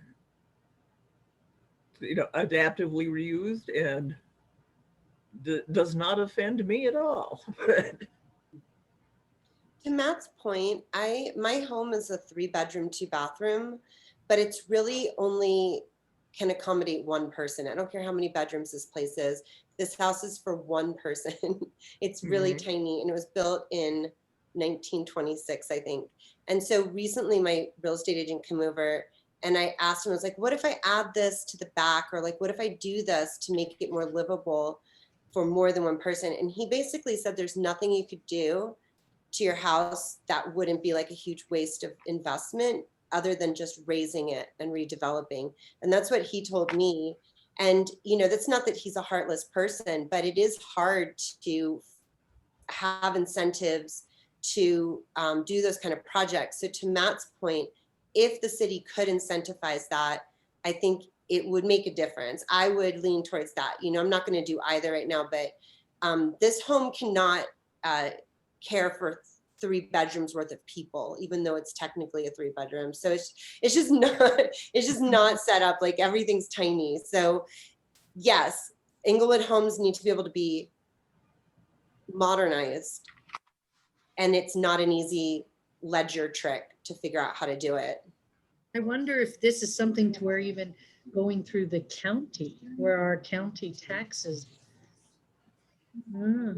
I always, and to your point, CJ, I always thought that, what if as a property tax incentive that for the first sale of property, or the period of time before the property is, like if you're a developer, then it would carry over for the first sale of the property. But if you're the owner of the property intending to stay, then your entire time there, that the property taxes could be locked to the previous rate for the size of structure that was originally on the property. For instance, my house is a 900 square foot bungalow. I pay lower taxes than the monstrous duplex just to the north of me. It would be a pretty interesting incentive if the county and city could lock the sale or the property tax at the lower rate for either a period of time or for the continued ownership of the property after the making it bigger happened.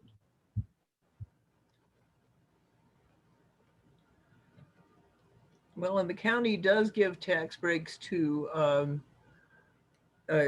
people over 65 who must have lived in their homes for 10 years or more.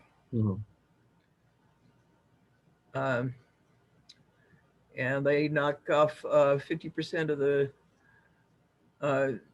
first $200,000 value of your house.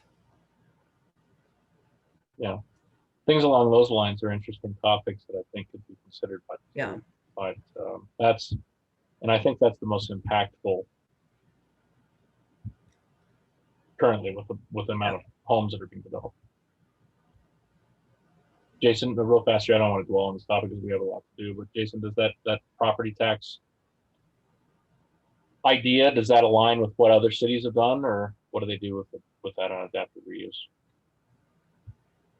Yeah, there's certainly other cities that may have things like their own small tax credit project, or they may give, kind of code variances to help them with reusing those buildings. And, there's things like that. There's some communities with small grant programs, to help people offset costs to, again, they have a historic stone foundation and, you help out offset them, replace that in an appropriate manner. And so there's places that do it, do have kind of a variety of ways like that. So there are definitely, examples out there to look at across the state and, perhaps kind of think of ideas of what may be feasible and appropriate here. But yeah, absolutely. There's, I don't know any off the top of my head with their own little tax credit stuff, but there are some.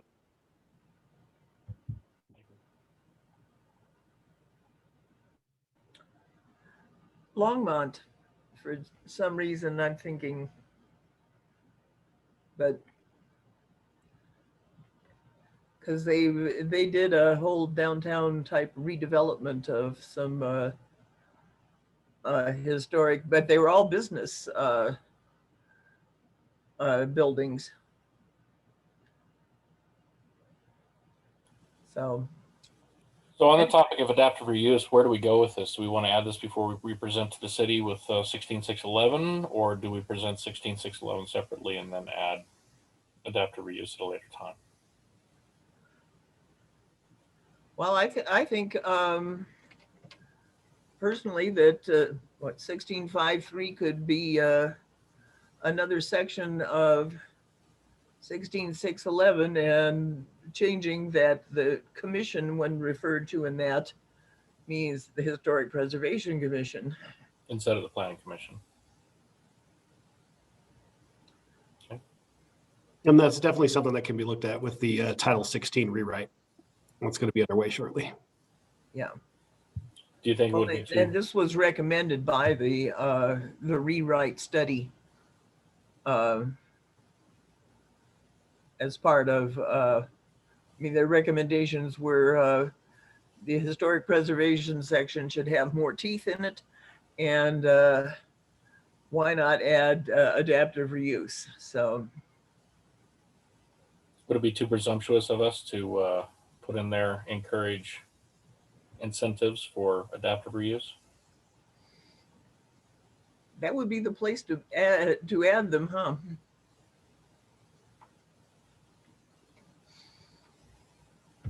I mean, there's a financial impact that's associated with that would have to be planned. Yeah. So whether council would go for that, or whether the county would go for that. Councilmember Cuesta, do you think that's something that we could just put in there as a point to see what council says? I mean, that one to me, I don't think isn't by any means a deal breaker. So I don't think it hurts to add it. And then, if potentially it doesn't get the reception that you're seeking, you can pull that one out. You don't get too many shots. I mean, there's gaps, it seems like, from the time you get in front of council. So I don't think that one hurts. And I think that, amongst the larger conversation, I don't think that one stands out too greatly.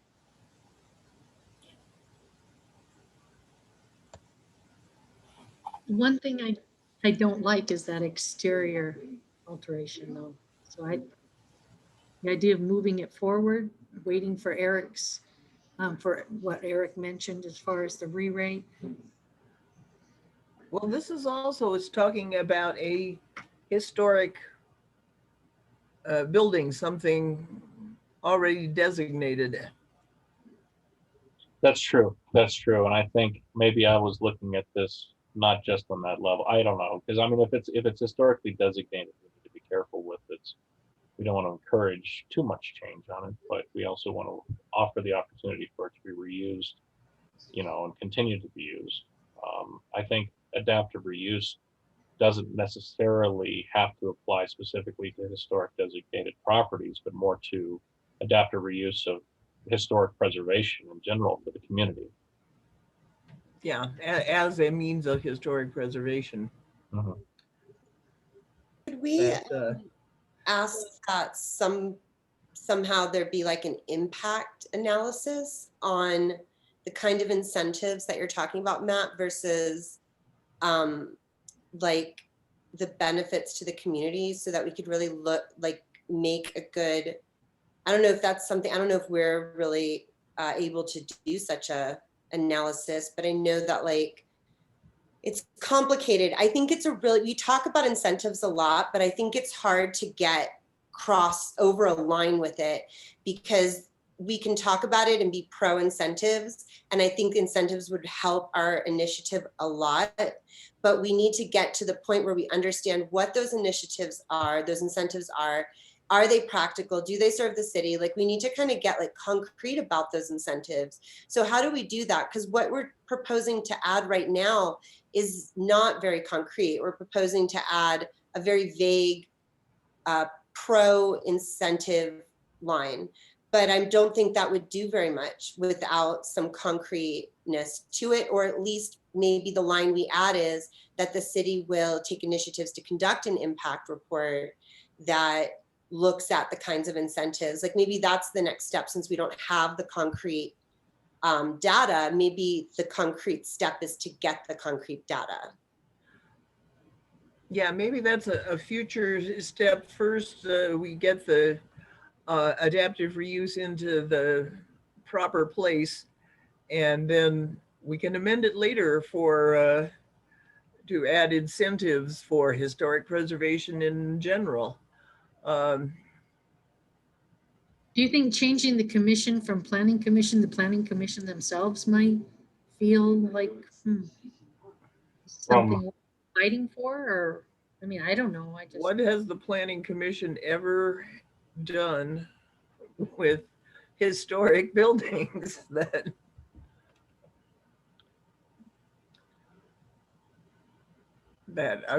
I'd like to know? Yeah.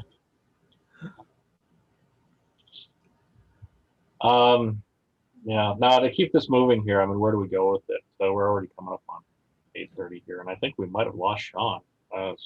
Sean was on the list here, and I hope. This is Nancy. Sean texted me. He had an 8 o'clock appointment, so he apologizes he had to leave. But if you could just move his agenda item to next month, he'd greatly appreciate it. Okay, good. Going along. What was it?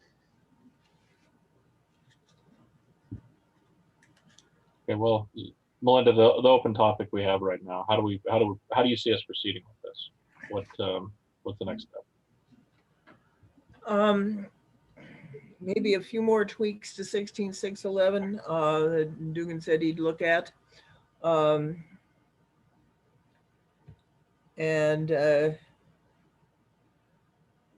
then onward and upward, let's we can present it to council. We do not have to wait for them for the rewrite of the entire development code. We can get our part in there first. Yeah. So. Do you need someone to move it along?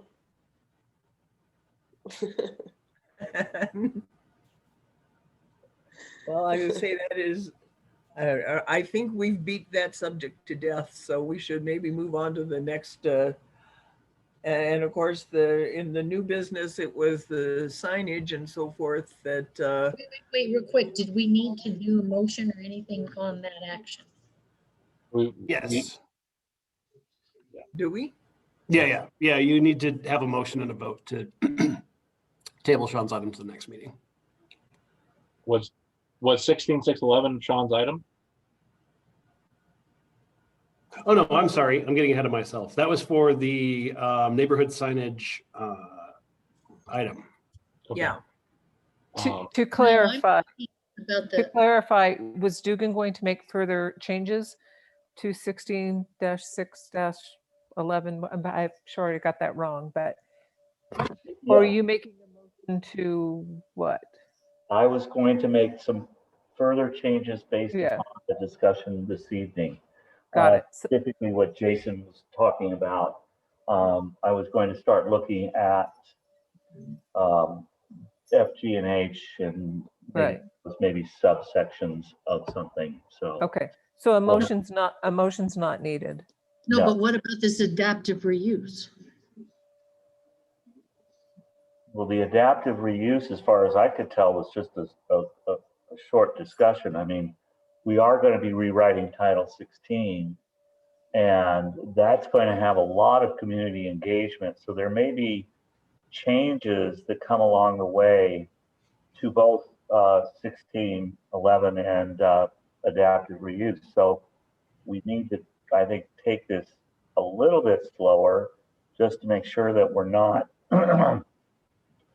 putting the cart before the horse. We don't want to necessarily make all these changes, adopt it, and then all of a sudden we're coming back and redoing it because of the rewrite of Title 16. But I think the thing is, we don't want to forget. I mean, to me, it's not putting the cart before the horse. To me, it's just painting the cart. I mean, we just want to make sure we have this information in there. And I just Oh, wondered how we absolutely. could do that. Absolutely. It would be part of the whole, yes, we would not set this aside and forget about it. Correct, Eric? Would you agree? Yes. So we do no action on this. We just talked about it. It's a beautiful dream. Well, it's not necessarily a dream. I'm going to work on making the changes that were discussed earlier this evening. Then bringing it back so you can look at it again. All I right, guess- we'll look forward to that. Thank you. And I don't know for other people, but I can't stay on. It's kind of 8:30. I have to get off. So I know there'll still be a quorum. So I don't know what that means for other folks, but I'll have to exit. Well, if we're tabling the discussion of the signage, then we're pretty much out of agenda anyway. Oh, wait, we got one more thing. Oh, except for Commissioner's Choice. No, neighborhood maps. Neighborhood maps. Good maps. Oh, okay. I thought that's what we were tabling. No. That's No? signage, I believe. Unless we want to table that again for Sean's involvement. He was pretty key and instrumental in. I think we should move forward with what we have today and share it with everybody just to get some feedback. And then, yeah, like keep advancing the ball. What do you think, Matt? Yeah, absolutely. Right. And get input from everybody on where we're at with this. And if Jason can't stay, that's cool. Thank you for. Jason, this is a big day for the map project. You're gonna miss like the biggest developments yet Yeah, in the yeah, sorry, I just kind of in the have to project. get. There's just things I have to take care of before tomorrow. So sorry about that, but I'll check the minutes. But thank you all and have a good night. Don't have anything Good useful night. in them. Yeah. All right, Melinda, have we moved on to historic neighborhood maps? Yes. At the moment. Okay. Pauline, do you want me to present the map first and then we go to the other supplemental information, or we start with supplemental information and move to the map? I don't know. What do you want to do first? I'd like to show the map and then show how we're presenting the map. Okay, let's show that. Let me find the right spot here. Stand by. Here somewhere. Well, there it is. Okay, sharing my screen. Share screen. Share screen. Everybody can see it?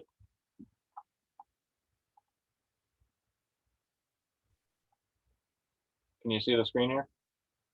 Yes. Okay, Yep. good. So here is our, okay, we moved the map into My Maps, Google My Maps. It's free. It uses Google's map platform, but we were able to draw the boundaries. And I just want to say that Matt has a cardiographic, I don't know if that's right, I think that's heart stuff, cardiological encyclopedic knowledge of Inglewood's borders. And he really did a lot of the fine tuning of the boundaries. The map is about 50% still what it was before. There have been some changes. Some of the areas have just been refined a little bit. And what's really cool about the interface that we're using is you can see on the left, we have all the neighborhoods are alphabetical. You can select a neighborhood on the left and it will highlight on the right. You can also then see the annotations.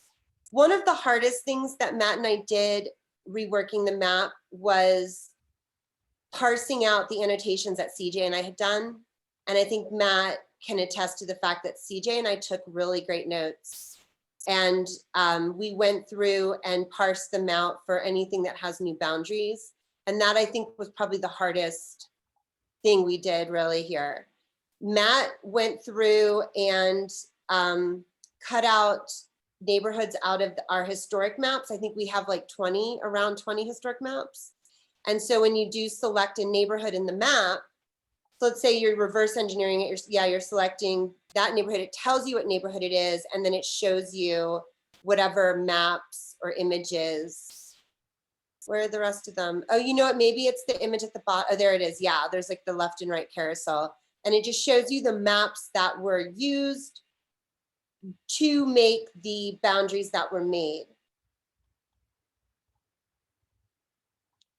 Each section has a description in here, as Celine mentioned. Some of this is still a work in progress. There's still a lot of maps that we're parsing through, but we've defined specific areas like Arapahoe Acres is its own area now. With accurately drawn boundaries. Accurately drawn boundaries, and we have the supporting information here of the excerpt of the county map. And then this is what the old map was here, the previous earlier versions, actually this is the 2019 map here, but and then we have zoning the map there for reference, and we make note that, you know, it's District 2. So there'll be more maps that we put in here, but there was, you know, I think one of the biggest discussions throughout this process was, where do we draw the boundaries? What do we call the neighborhoods? And that's not obviously something that just Helene and I had. I think CJ, you know, you had the same thing, and I think Mike had the same concerns. And it's ever since the inception of this, it's been what do we call these? How do we define the boundaries? And you have to start somewhere. And I think, you know, I think really with the work that CJ, you and Helene had done, and then this additional work that was done here, I think that this is probably a pretty good point. But, and Helene, I don't know if you want to comment to this further. You were much more eloquent in the way of presenting this, but I'll say that community involvement, community input is going to be key with this to be supported and accepted in the community. Yeah, Matt and I have talked a lot about buy-in, and, you know, we've made decisions, unmade them, remade them. And a lot of times when we do that, it's because we start to consider buy-in. So we know what history says. We know some stuff about today. We want the community to recognize the map for the most part, but we also want any information that they have to give us, to give it to us so we can consider it, implement it, so that they will ultimately, the community will buy into an official neighborhood map. And I think that's really the end goal of the project, is for this to be officially adopted so that it isn't sort of speculation anymore. But for that, again, for that to be the case, we at times took a step back and were like, are the people of today really going to recognize this area as a distinct neighborhood? and call it this thing? Probably not. And so like we would have those discussions and figure out like what is most likely to get buy-in. And now we can take it to city council as a first draft. So the order of events for us will be for the commission to give us feedback on this map first. Once the commissioners have approved this draft, we have an officially completed first draft for the commission. We give that over to city council and we ask for their feedback. And I think city council should be free to share it with community members that they designate to share it with, as few or many as they want, because we want to get the buy-in. Then I think once that happens, we open it up to the community at large. Then I think at some point it moves to a city council vote. And then I think we've done our job at that point.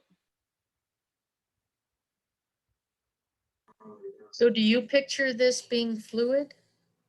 No, fluidity was something that we pivoted from. That was one approach when we were deciding which way to go. But fluidity, I don't think is going to work in. It's not consistent with our mandate as commissioners to preserve history. If we're trying to preserve history, I think we need to lock the boundaries in. And that is something that Sean affirmed, as well as council members that I've spoken with about the project. Nobody I really talked to wants fluid boundaries. They do want a consensus and they do want something stable. And I think for that, it needs to be official. And I think for that, it needs a city council vote. So Madeline's neighborhood groups would go in maybe certain areas or something like that.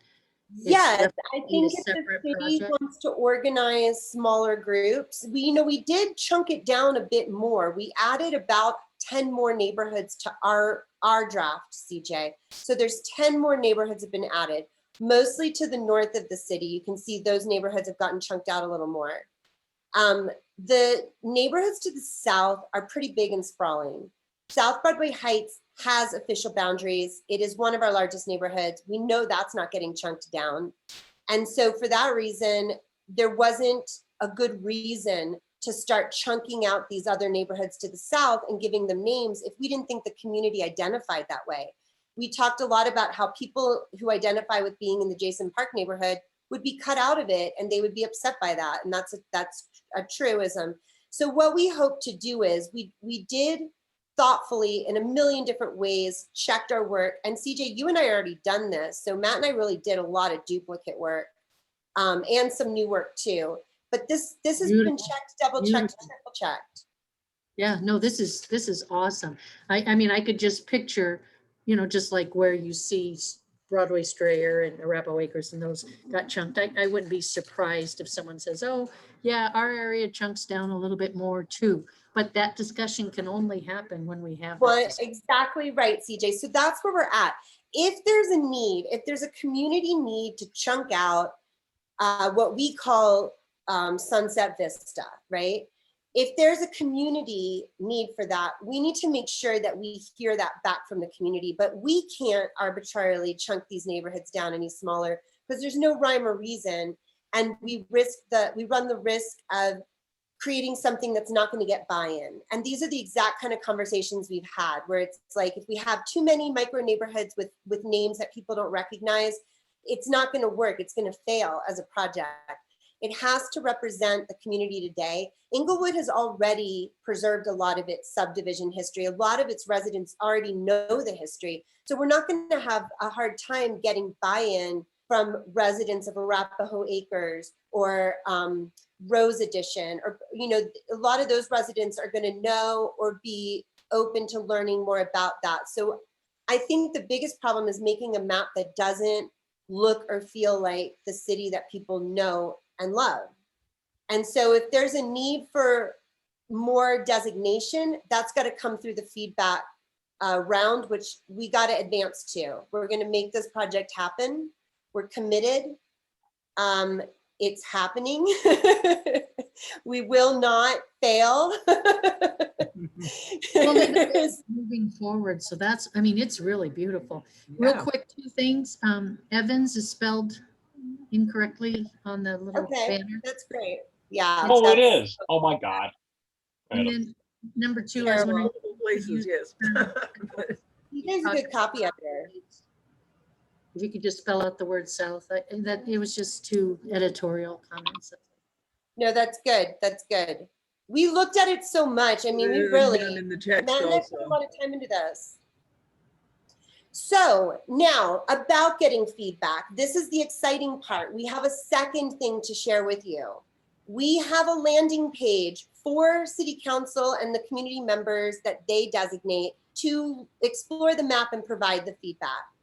So Matt, if you click the menu bar on the left, yeah, right next to where it says, there you go. Yeah, if you click that, you get that menu bar in and your neighborhoods are there. So it's the same exact thing. If you click the, there's a full screen button right there next to the share button. So you can go to the full screen mode.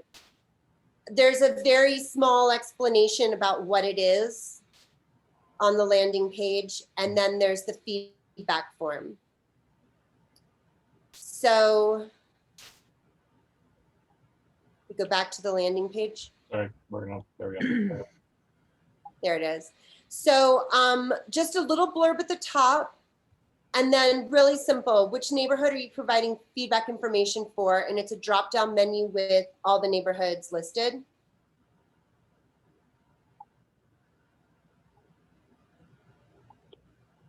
And then the next question, so we can fill out an example if you'd like. Yeah, let's do it. Let's do an example. What information are you contributing? And then there's a, I don't know if this is our email. I don't think this is our email address. We need an email address here. Please email supporting documentation too. So if you've got a map or pictures or something to support, and then this is a free form answer and you can describe whatever it is that you want to give the feedback. Is it okay if someone from the Inglewood Historic Preservation Commission contacts you for more information? If you select yes and hit next, then you go to a contact form and then you can submit. This all populates a spreadsheet for us. And so we can look at that and review that as a commission during our meetings. We can look at the feedback and review it. What's cool about this is, what's cool about having a landing page to contain both the map and the feedback is we can potentially promote this on social media. We can create QR codes and hand them out. Matt and I plan on walking some of these neighborhoods. There's some neighborhoods we feel strongly about. There's some that we just don't know that well. And we actually plan on concurrently walking those neighborhoods while City Council is in their review phase so that we can gather more information. While we're doing that, we could hand somebody the web address or something like that in order to give feedback. If we run into people who have strong opinions, we can urge them. So this is a great solution for getting that feedback. But our concern, we have a little issue with it, is that it's on a Wix site. So the map has been built on Google Maps, My Maps it's called. It's a function of Google Maps called My Maps. The form was built on Google Forms. The spreadsheet it populates is Google Sheets, and the landing page is Wix. So as of now, everything you're looking at is free. We can get rid of the Wix banner at the top, and we can do that for about $15 a month. So we wonder if there's any real issue precluding us from having a landing page for this project. We hope not. We hope that we can have, it's going to be up for 3 months, maybe a little bit longer. We hope that we can do that because it gives us some control over editing it, refining it, getting the feedback. It'd be nice for us to maintain that control over this landing page for the duration of the review phase. So that would be like 3+ months. But we want to make sure that there isn't an issue with that. We wonder if we should pay the $15 to get rid of the banner. Yes, CJ. I have 3 questions. Number 1, Sean was involved with this and has seen this? No, this was Matt and I. We did this using free online tools. Because I'm thinking that the people that need to be involved at this point for sure is Sean and then that marketing guy, Chris. Because he's the one that's kind of changed things before, remember? Yeah, So so get their money in before you can go to the next step. in many cases, this is kind of the prototype. If we wish to go forward with this as a production point, and we can, then great. It's pretty well, I mean, pretty well formulated as is. That's why we're hoping that we're excited that Sean was going to be at the meeting, but we'll have to bring this forward again at the next meeting. So Sean can see this, but Well, you guys can't just do it with Sean and Chris separately, I suppose we could. before the next meeting? We certainly could. So they're not like blind, you know. Well, we were honestly, this was a lot of work to occur Oh, in I the time can't that we had. So it's not that we've been sitting on this necessarily. We've been working. I don't think so. consistently on this. Mm-mm. So we also didn't have a whole lot of opportunity to bring this up ahead of the meeting. Of course, our intent was to get the feedback from the fellow commissioners on this commission. If this is the right direction, if this looks like this is going to work. I mean, our interests are beholden to this commission and the project itself. So getting everybody's input on this was critical. I just can't applaud you guys enough. This is just amazing. Yeah. The one thing I was curious is if I was a homeowner and I just typed in my address, is there a place to do that so it will show me what neighborhood I'm in? I don't think so, Matt. If you pull that menu up, that's where it would be, that sidebar, but I don't think there is.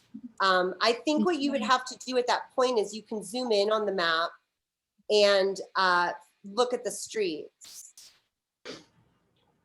Yeah. Considering we're using Google for this, conceivably that information exists surrounding the map. I just don't know how we would access that. I don't think with My Maps, that's a function where we design a map that somebody else can use to search things that we aren't highlighting on the map, like a home address. Because I think the idea is you would use Google Maps to do that.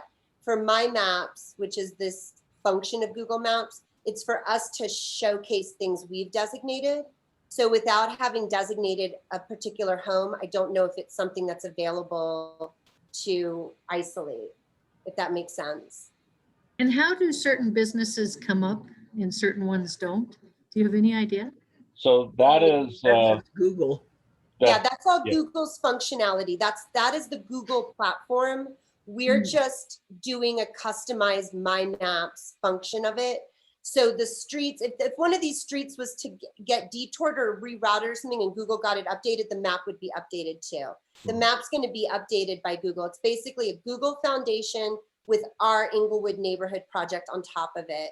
So if we haven't designated that address, you don't have a way to find it in our presentation of the map. Yeah, but you can zoom in and see the streets, and you can click on neighborhoods and see what they're called, or you can go to neighborhoods and see where they are. So you can like search a neighborhood in both ways, geographically or alphabetically. And then you can see the rationale for how we came to have those borders. Maybe we should read one of those. The good one, the Cushing Park, I think is probably a good one. Okay, so you go over here to Cushing Park, you click on that, zooms kind of in there. There we go. And so here's our like history. And this was a lot of this work was CJ's work. She'll recognize it.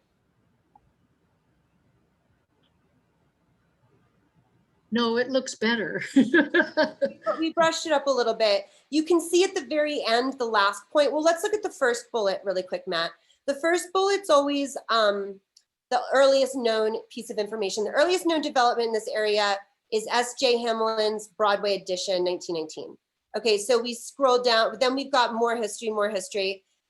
We have every subdivision really uploaded in here. That was an undertaking.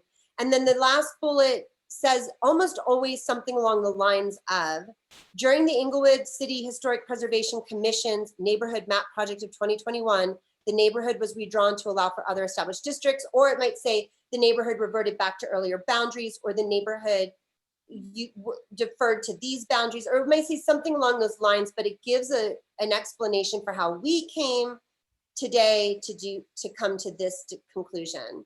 So we're hoping to get out in front of a little bit of confusion or dissension or whatever we are going to come up against. We're trying to give as much information to our methodology and thought process so the community can see that, can see the maps, know what kind of documentation we're looking for, potentially provide that to us if they have some, and we can potentially reach out to them for clarity. So I think this will be a good vehicle to have that conversation. Once city council potentially votes it in, and it's an official neighborhood map, I imagine the city will then take this and do whatever with it. Put it in their system, their GIS system, do whatever they're gonna do once it's there.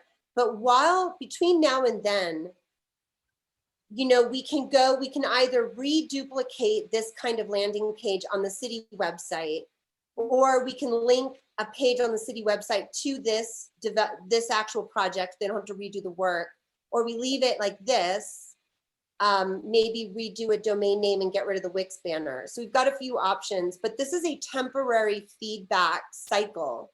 So I don't know that we want, if the city says it's going to take us 3 months to build a landing page, we want to be able to continue to move forward without waiting for that. So that's stuff we have to consider, how that plays out, what everybody's concerns are with just the landing page, just us having a landing page that we have some control over, a form that we have some control over during this phase of the project. Can we do that, please? That's the question that we really probably need answers. The last question I have on this is it doesn't have the word historic or preservation in the Inglewood neighborhood map.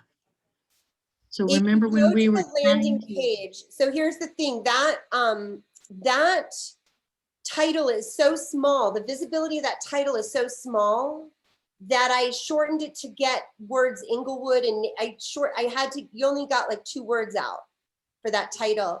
So the landing page, okay. We have it in the first line, but here's something else that came up for a couple of our conversations around this. Not every neighborhood is historic. That's something Matt and I, we really had to establish, was like, if we tried to name everything after a historic subdivision, we almost erased the historically significant ones. Also, we're not leaning into necessarily how people use the city today. So of all these neighborhoods, how many of them are like historically significant neighborhoods? I don't know, like maybe 6. And if you don't mind me jumping in there real fast, Helene, that's inherently the problem, right? We do know that certain areas are named and associated with certain functions. There's a strong influence in Jason Park. There's a strong influence in Duncan Park. There are areas within here, but the issue is you can't. I mean, best example is probably Jason Park. These are all the historic neighborhoods. I mean, there's a lot, and you got to pick one. And what do you pick? How do you pick it? Well, I know Helena wanted to call it Chicken Ranch Estates. I know that was. I'm calling it Chicken Breast Ranch Estates. If it's chicken, it's food to me. I don't understand. But this is the challenge. The word historic to me needs to be in there. I mean, if it says Inglewood Neighborhood Historic Map Project. But the whole map itself isn't historic. Only there's only key points to it that are historic. Key points are historic, and the rest is. The only reason why I think it needs it is to separate from Madeline's neighborhood project. I mean, I think that after our discussion with Sean, I think this is the neighborhood project, is my understanding. Then what do you call Madeline's? I don't know. Madeline, what is your project?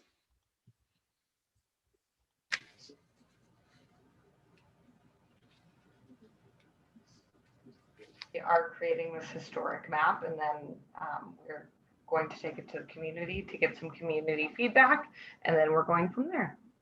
No, but your groups, you have them, you call them Inglewood neighborhoods, right? I mean, So Madeline, you're still continuing with your project concurrently with ours? Yes, But right Is there a now, reason why you didn't want to collaborate with the commission on the map project? No. so let me just back up. So the last time that we had this discussion, I don't know how many months ago that was, that Sean attended this meeting, we decided that it was best to take down the neighborhood map, Helene, that you, CJ, and I created. And we took down the neighborhood registration form. So right now we're not registering any neighborhoods. We're just not recruiting, but we're encouraging neighborhoods to get together and get organized, but there isn't any formal form or process for them to go through right now. Does that answer your question? Not totally, to be honest. I still continue to be a little bit confused about the two projects, which I have been really from the beginning. I guess at some point I realized that we were like, I guess I don't understand why we weren't collaborating on the project.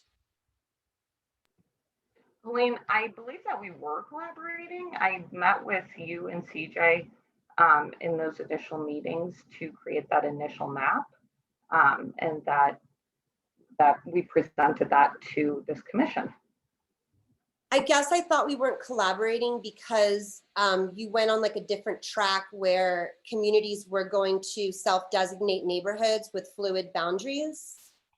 And there wasn't really a discussion, like that wasn't open for discussion. I think that was like the heart of your project, and it just wasn't consistent with a historic neighborhood project.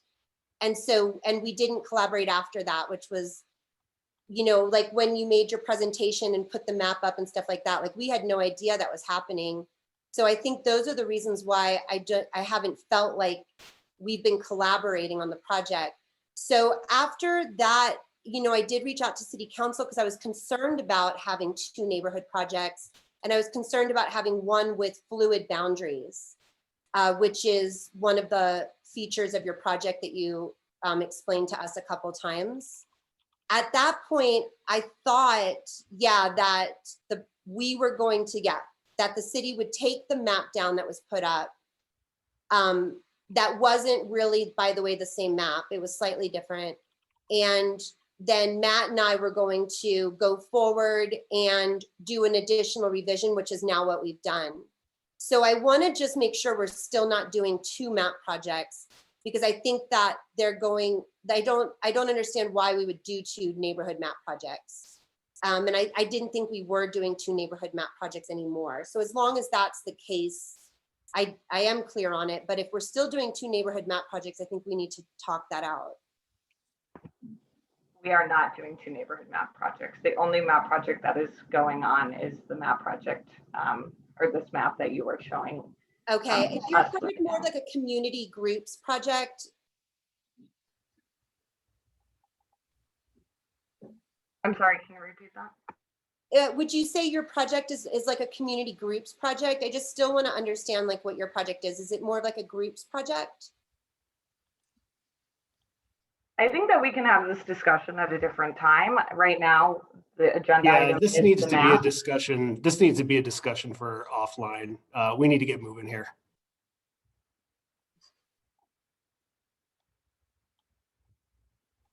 Helene, the offer I would make too is I can check in with City Manager Lewis and grab some insight as well. How about you and I, let's exchange emails. I want to get your questions answered exactly. I appreciate that, council member. Thank you. There has been confusion around it, and I think there's so much work going into this. I think we all need the clarity, really. You bet, you bet. And I think that there's goodwill on all sides.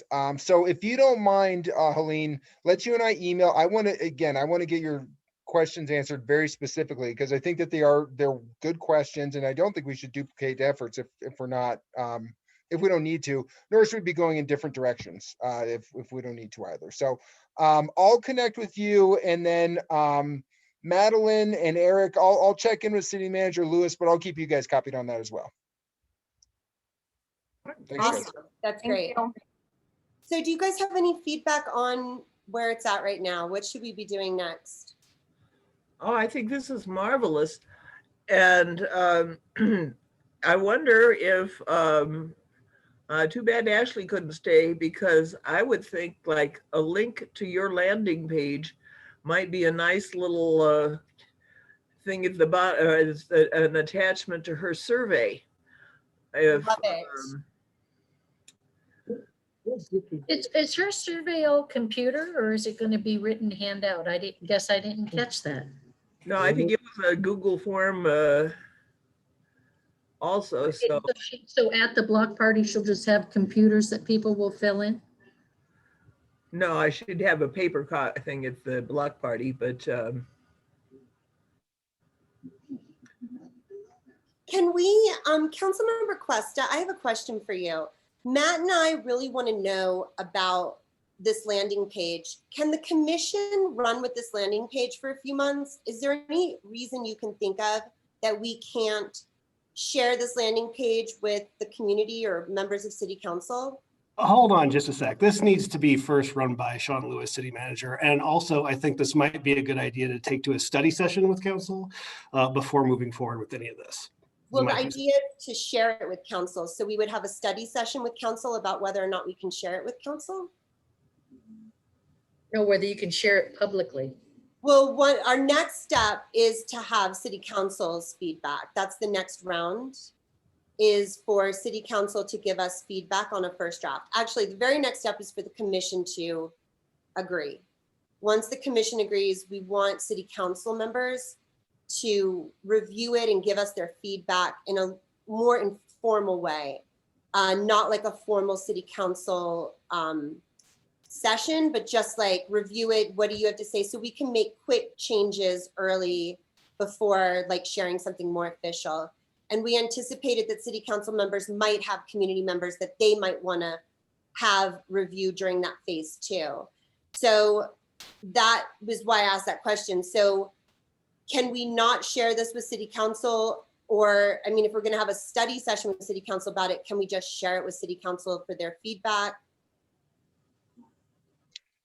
Eric, I'll get your thoughts here. I mean, nothing cannot be shared with council, I would say, but I also want to make sure we do it in the right, with the right presentation, so that it's not just, random email to council. And that it does get the attention and priority, I would say, that it deserves for a council review. And Eric, I will certainly, I'd like to hear your thoughts on this as well. And I'm happy to connect with City Manager Lewis. But now, just for my own clarification, Helene, what do you mean? Would it be maybe offline, not necessarily in a formal study session, but something that does get emailed over? It could even come from me or through the city manager's website, or excuse me, through the city manager's email to present. Yeah, we wanted to do something really informal to give city council time to explore it, give us feedback, let us implement that feedback so that we could get some of the more the larger issues out of the way before a more official presentation. To kind of play with it type of thing, huh? Just make sure that the concerns of the council are being addressed before presenting it officially. Some of the concerns of the council. Sure, let me jump in here real fast. So I think council members know their areas pretty well and may have key people that they know in the areas that they can bring this up with. Possibly receive feedback, other input from neighborhood boundaries, naming, area, anything that may affect the project. And honestly, I think, and Councilmember Cuesta, somewhat to what you had mentioned, is we don't want to have this random, but we want to give council the opportunity to voice their input potentially before the community receives full go on this, I guess. Not only that, from the standpoint, this is a prototype of a website that would be functional for the purpose. I likely believe that we're in uncharted territory here with doing something like this as a commission. I think that this could function from a community standpoint to start getting feedback, depending upon what the timeline associated with this project is. We want to be able to get as much time in front of the community as possible. This isn't going to be something where short period of time is necessarily going to give us the impact that I think we would need. So that's kind of my statement and interpretation as is right now. But we just need direction. So however we can proceed. But we don't want it to stall, and we don't want it to, you know, we don't want to bypass the community input aspect. Mhm. Well, and we don't want to wait 2 or 3 months to get on the agenda for a study session either, which is Mhm. the usual timeline for that. And we don't want to wait. I mean, if the city building a landing page would take a very long time and we have one, I mean, that's something to consider too. And if this is something to get in front of council, it just sounds like it is through, let's say through that formal study session does take a bit longer. Melinda, as you just alluded to with the, just the time to get on the agenda. I don't want it to just get lost in the shuffle of any email that comes through as well, which is why I'd like to coordinate with Sean. And it does have some more of a formal, I guess, you know, presentation or some sort of, something that'll grab council's attention more than, I mean, we're up to like, I'd say 15 emails a day that we receive. And I really want this to stand out and get the attention it deserves. If it's going to be some way of introducing a conversation we'll have later at a study session. So let me check in with Eric and Sean. And I might even just check with the mayor as well and kind of get her feedback on what's the best way to get this in front of council. I mean, in theory, I could maybe even do it in a council member's choice too. That would be an option also, which kind of circumvents the having to get on an agenda. I love that idea too, because it gives like a personal touch to the delivery. Sure. Yeah, I love that idea. So and my thought is that I think that council would want to be presented with this map with some context. So I would definitely feel that a study session would be the correct way to go as a first step here. Councilmember Cuesta, as the kind of liaison to the HPC, you would be more than willing to share this link to the neighborhood map project with the rest of council. But I definitely think that there should be some more context to what, because there's a lot of information going on this map, and I wouldn't want it to be construed or misconstrued in a way without proper context.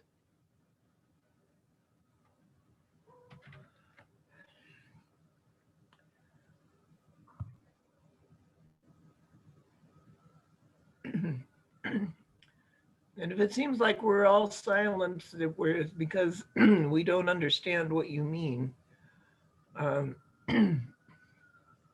Sounds like you'd like to delay it. I just want to go through the proper channels. Maybe then, Councilmember Cuesta, maybe if you explore this platform, this landing page, and you think it's something that has enough context to share the link with City Council to get some early input, maybe we can do that while at the same time we're continuing to move through those channels. Since there really isn't anything that can't be shared with City Council, maybe just after you've reviewed it, just decide if that's something you want to do. I do think we need that buy-in from the manager and from Chris. And you know, that's allow me to check in with Sean and the mayor. I'll keep going through this too. I think my only concern about the study session, Eric, and I think that it's a great avenue to present this, is it usually is, I mean, shoot, it's like 8 weeks anymore to get on that study session. And it kind of kicks this can down the road a little further than I'd like to, if we can avoid that. Mm-hmm. But certainly duly noted on that approach, which I think is effective, just a bit time consuming. I'd like to do the study session, but I'd like to be able to continue forward while we wait for that and do both, really.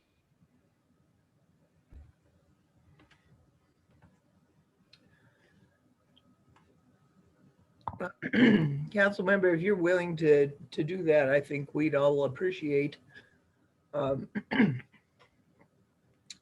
If you can run some interference there. You bet. So I'm kind of thinking the best approach would for me was I'll check in with Sean, excuse me, City Manager Lewis. I'll check in with the mayor. Kind of give them the heads up, let them know about me introducing this during a council member's choice, just so council can see it. And then I think I work to get us on the agenda as well for the next study session, which we should, be angling for anyways, because we've got some other things to discuss also. I'll check in. We might even, obviously we had kind of at least penciled in a revisit from our last conversation. So maybe we even have a spot already on a upcoming agenda. So allow me to check on that too. I'll say that we have a little bit more refinement to do with some of the information presented on the map. So we do have a little bit of work there. Eric, I understand the right channels. Obviously, again, we're likely very much in uncharted territory here. Want to make sure the process is followed so that everybody's obviously involved. But this has been a project that's gone on for a long time with the commission, so it'd be nice to see this, move forward quickly. And also, obviously, Sean it's very important that if he sees this, provides his buy-in on this along with council.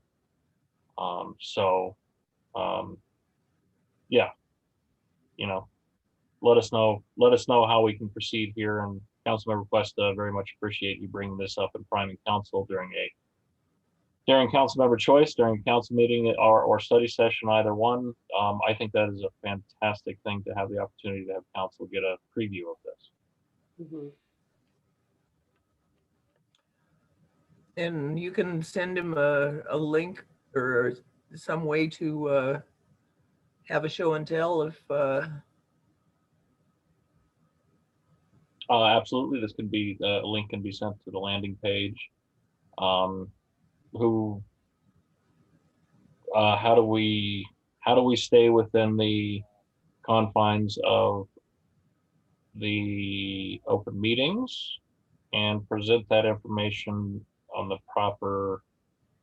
Can either Helene or myself send Councilmember Cuesta the email directly, or does this have to go and be copied to the entire commission? I'll tell you, I mean, if you want to copy everybody, it might not hurt. And then what I'll do is I will get it over to staff well in advance of the council agenda being released. So then there'll be a link built into the agenda, and then but then essentially that puts it out there to public. I would like to actually, if I'm going to present this during council members' choice, at least just a brief introduction. I think it'd be better if I did have the link and actually brought it up on the screen. But to your guys, but just so you guys haven't aware, but then it is somewhat out there in public at that point if the link was on the agenda. Well, of course, the recording of this meeting will be on YouTube, and everything we're doing in this is public. Absolutely. Yeah. And yeah, so I don't know if Nancy, I think Nancy's not with us still on the meeting here, but I believe it needs to go to either one staff. I don't know, I could be wrong here. Eric, does it go to you and then you disseminate to everybody else, or is this something that we can send directly to Councilmember Cuesta?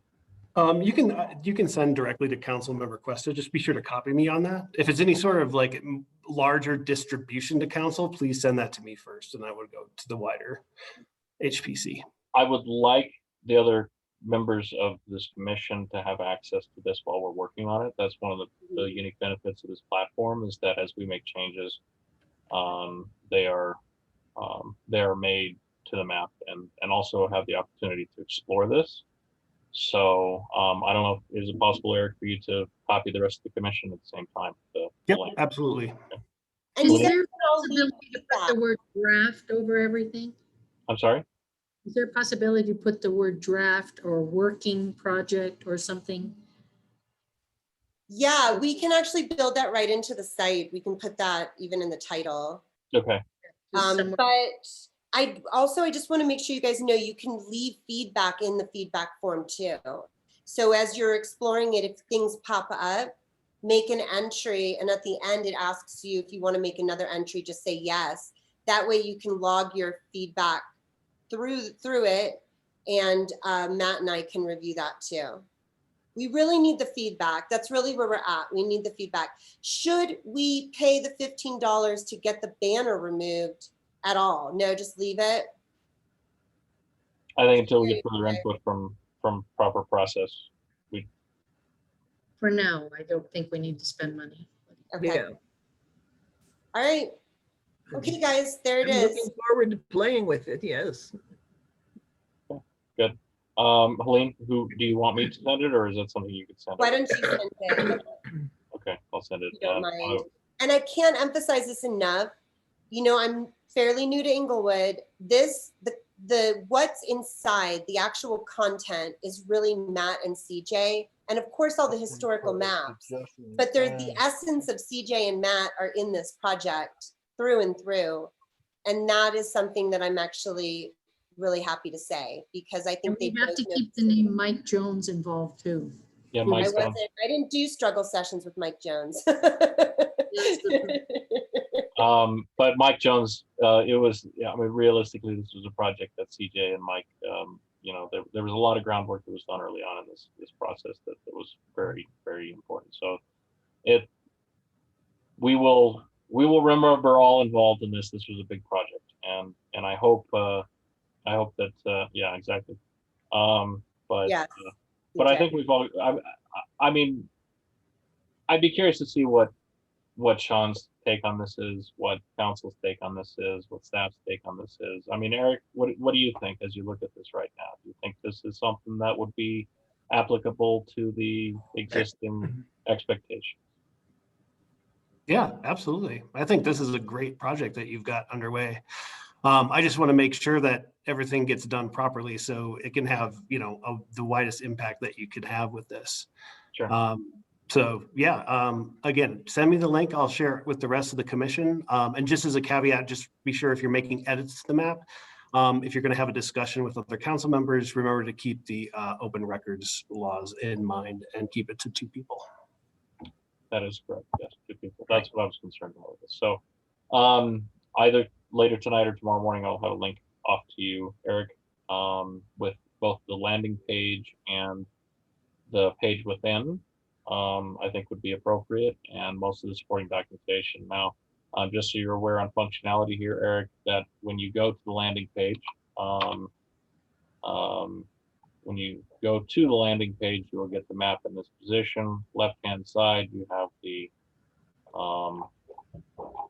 individual neighborhoods, and left-hand side here, it can be switched on and off, or clicking this will take you to this map, which is a larger view that's easier to see, for instance, the pictures and whatnot that we have associated here. So I'll send you both the link, which I did not mean to do that.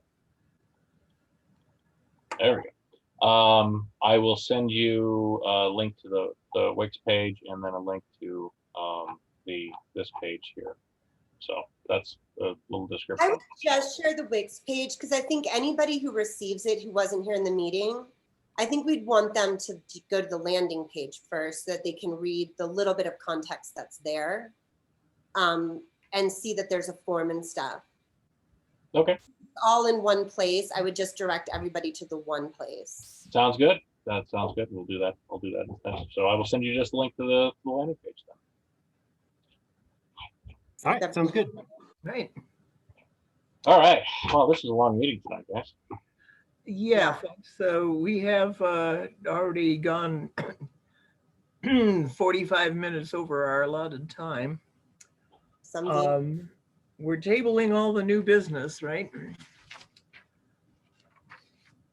And I. Yeah, have we had a proper motion to do that yet? Did it. I'll move that we adjourn. Or we need to move to push the just quick point of order, or we need to move to push the new business to the following meeting. So I move that we move the topics under new business, section 5 of our agenda, which include neighborhood signage, establishment signage, actually just those 2, to the meeting next month. August 18th. August. CJ, you seconded? Yes, I've seconded everything today. And, we'll all, what? So I think we vote now. So calling the question. Aye. Aye. Aye. The question. All right. Didn't have motion table passes. Removed.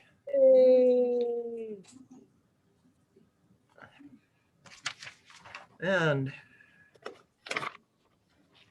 we don't have any staff choice or commissioner's choice. Matt, tell them about the society lectures.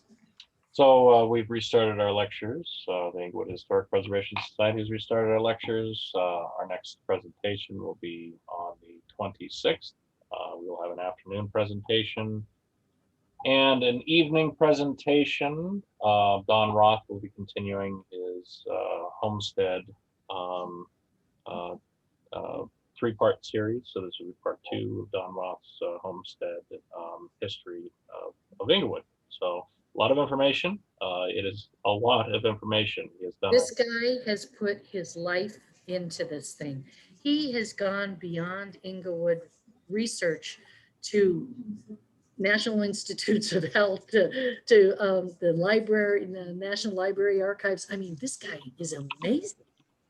Yeah, that's a tremendous amount of information. So yeah, that would be, here's the official cut on it here, July 26th, Monday. Don Roth will continue to share the family histories of our city founders, including the various land grant information associated. On July 26th, he will have to present part 2 of the free video series about the pioneers in the Inglewood area.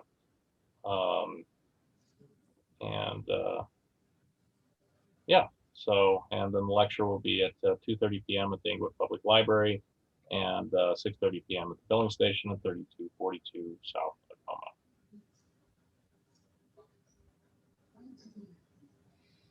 Thank you. Wonderful. Yes. I moved to go right to adjournment. Seconded. See that? That's my first. I feel like this is the first time I've done that, but I'm Yeah. falling asleep now, you guys. Yeah, it's past all our bedtime, so I'd say all in favor say bye. Bye, All right. bye, Call meeting adjourned. We at are 9:19. adjourned at 9:19. Thank you. Oh, Lordy be. Bye, guys. Thank you. Night, All right, thanks, guys.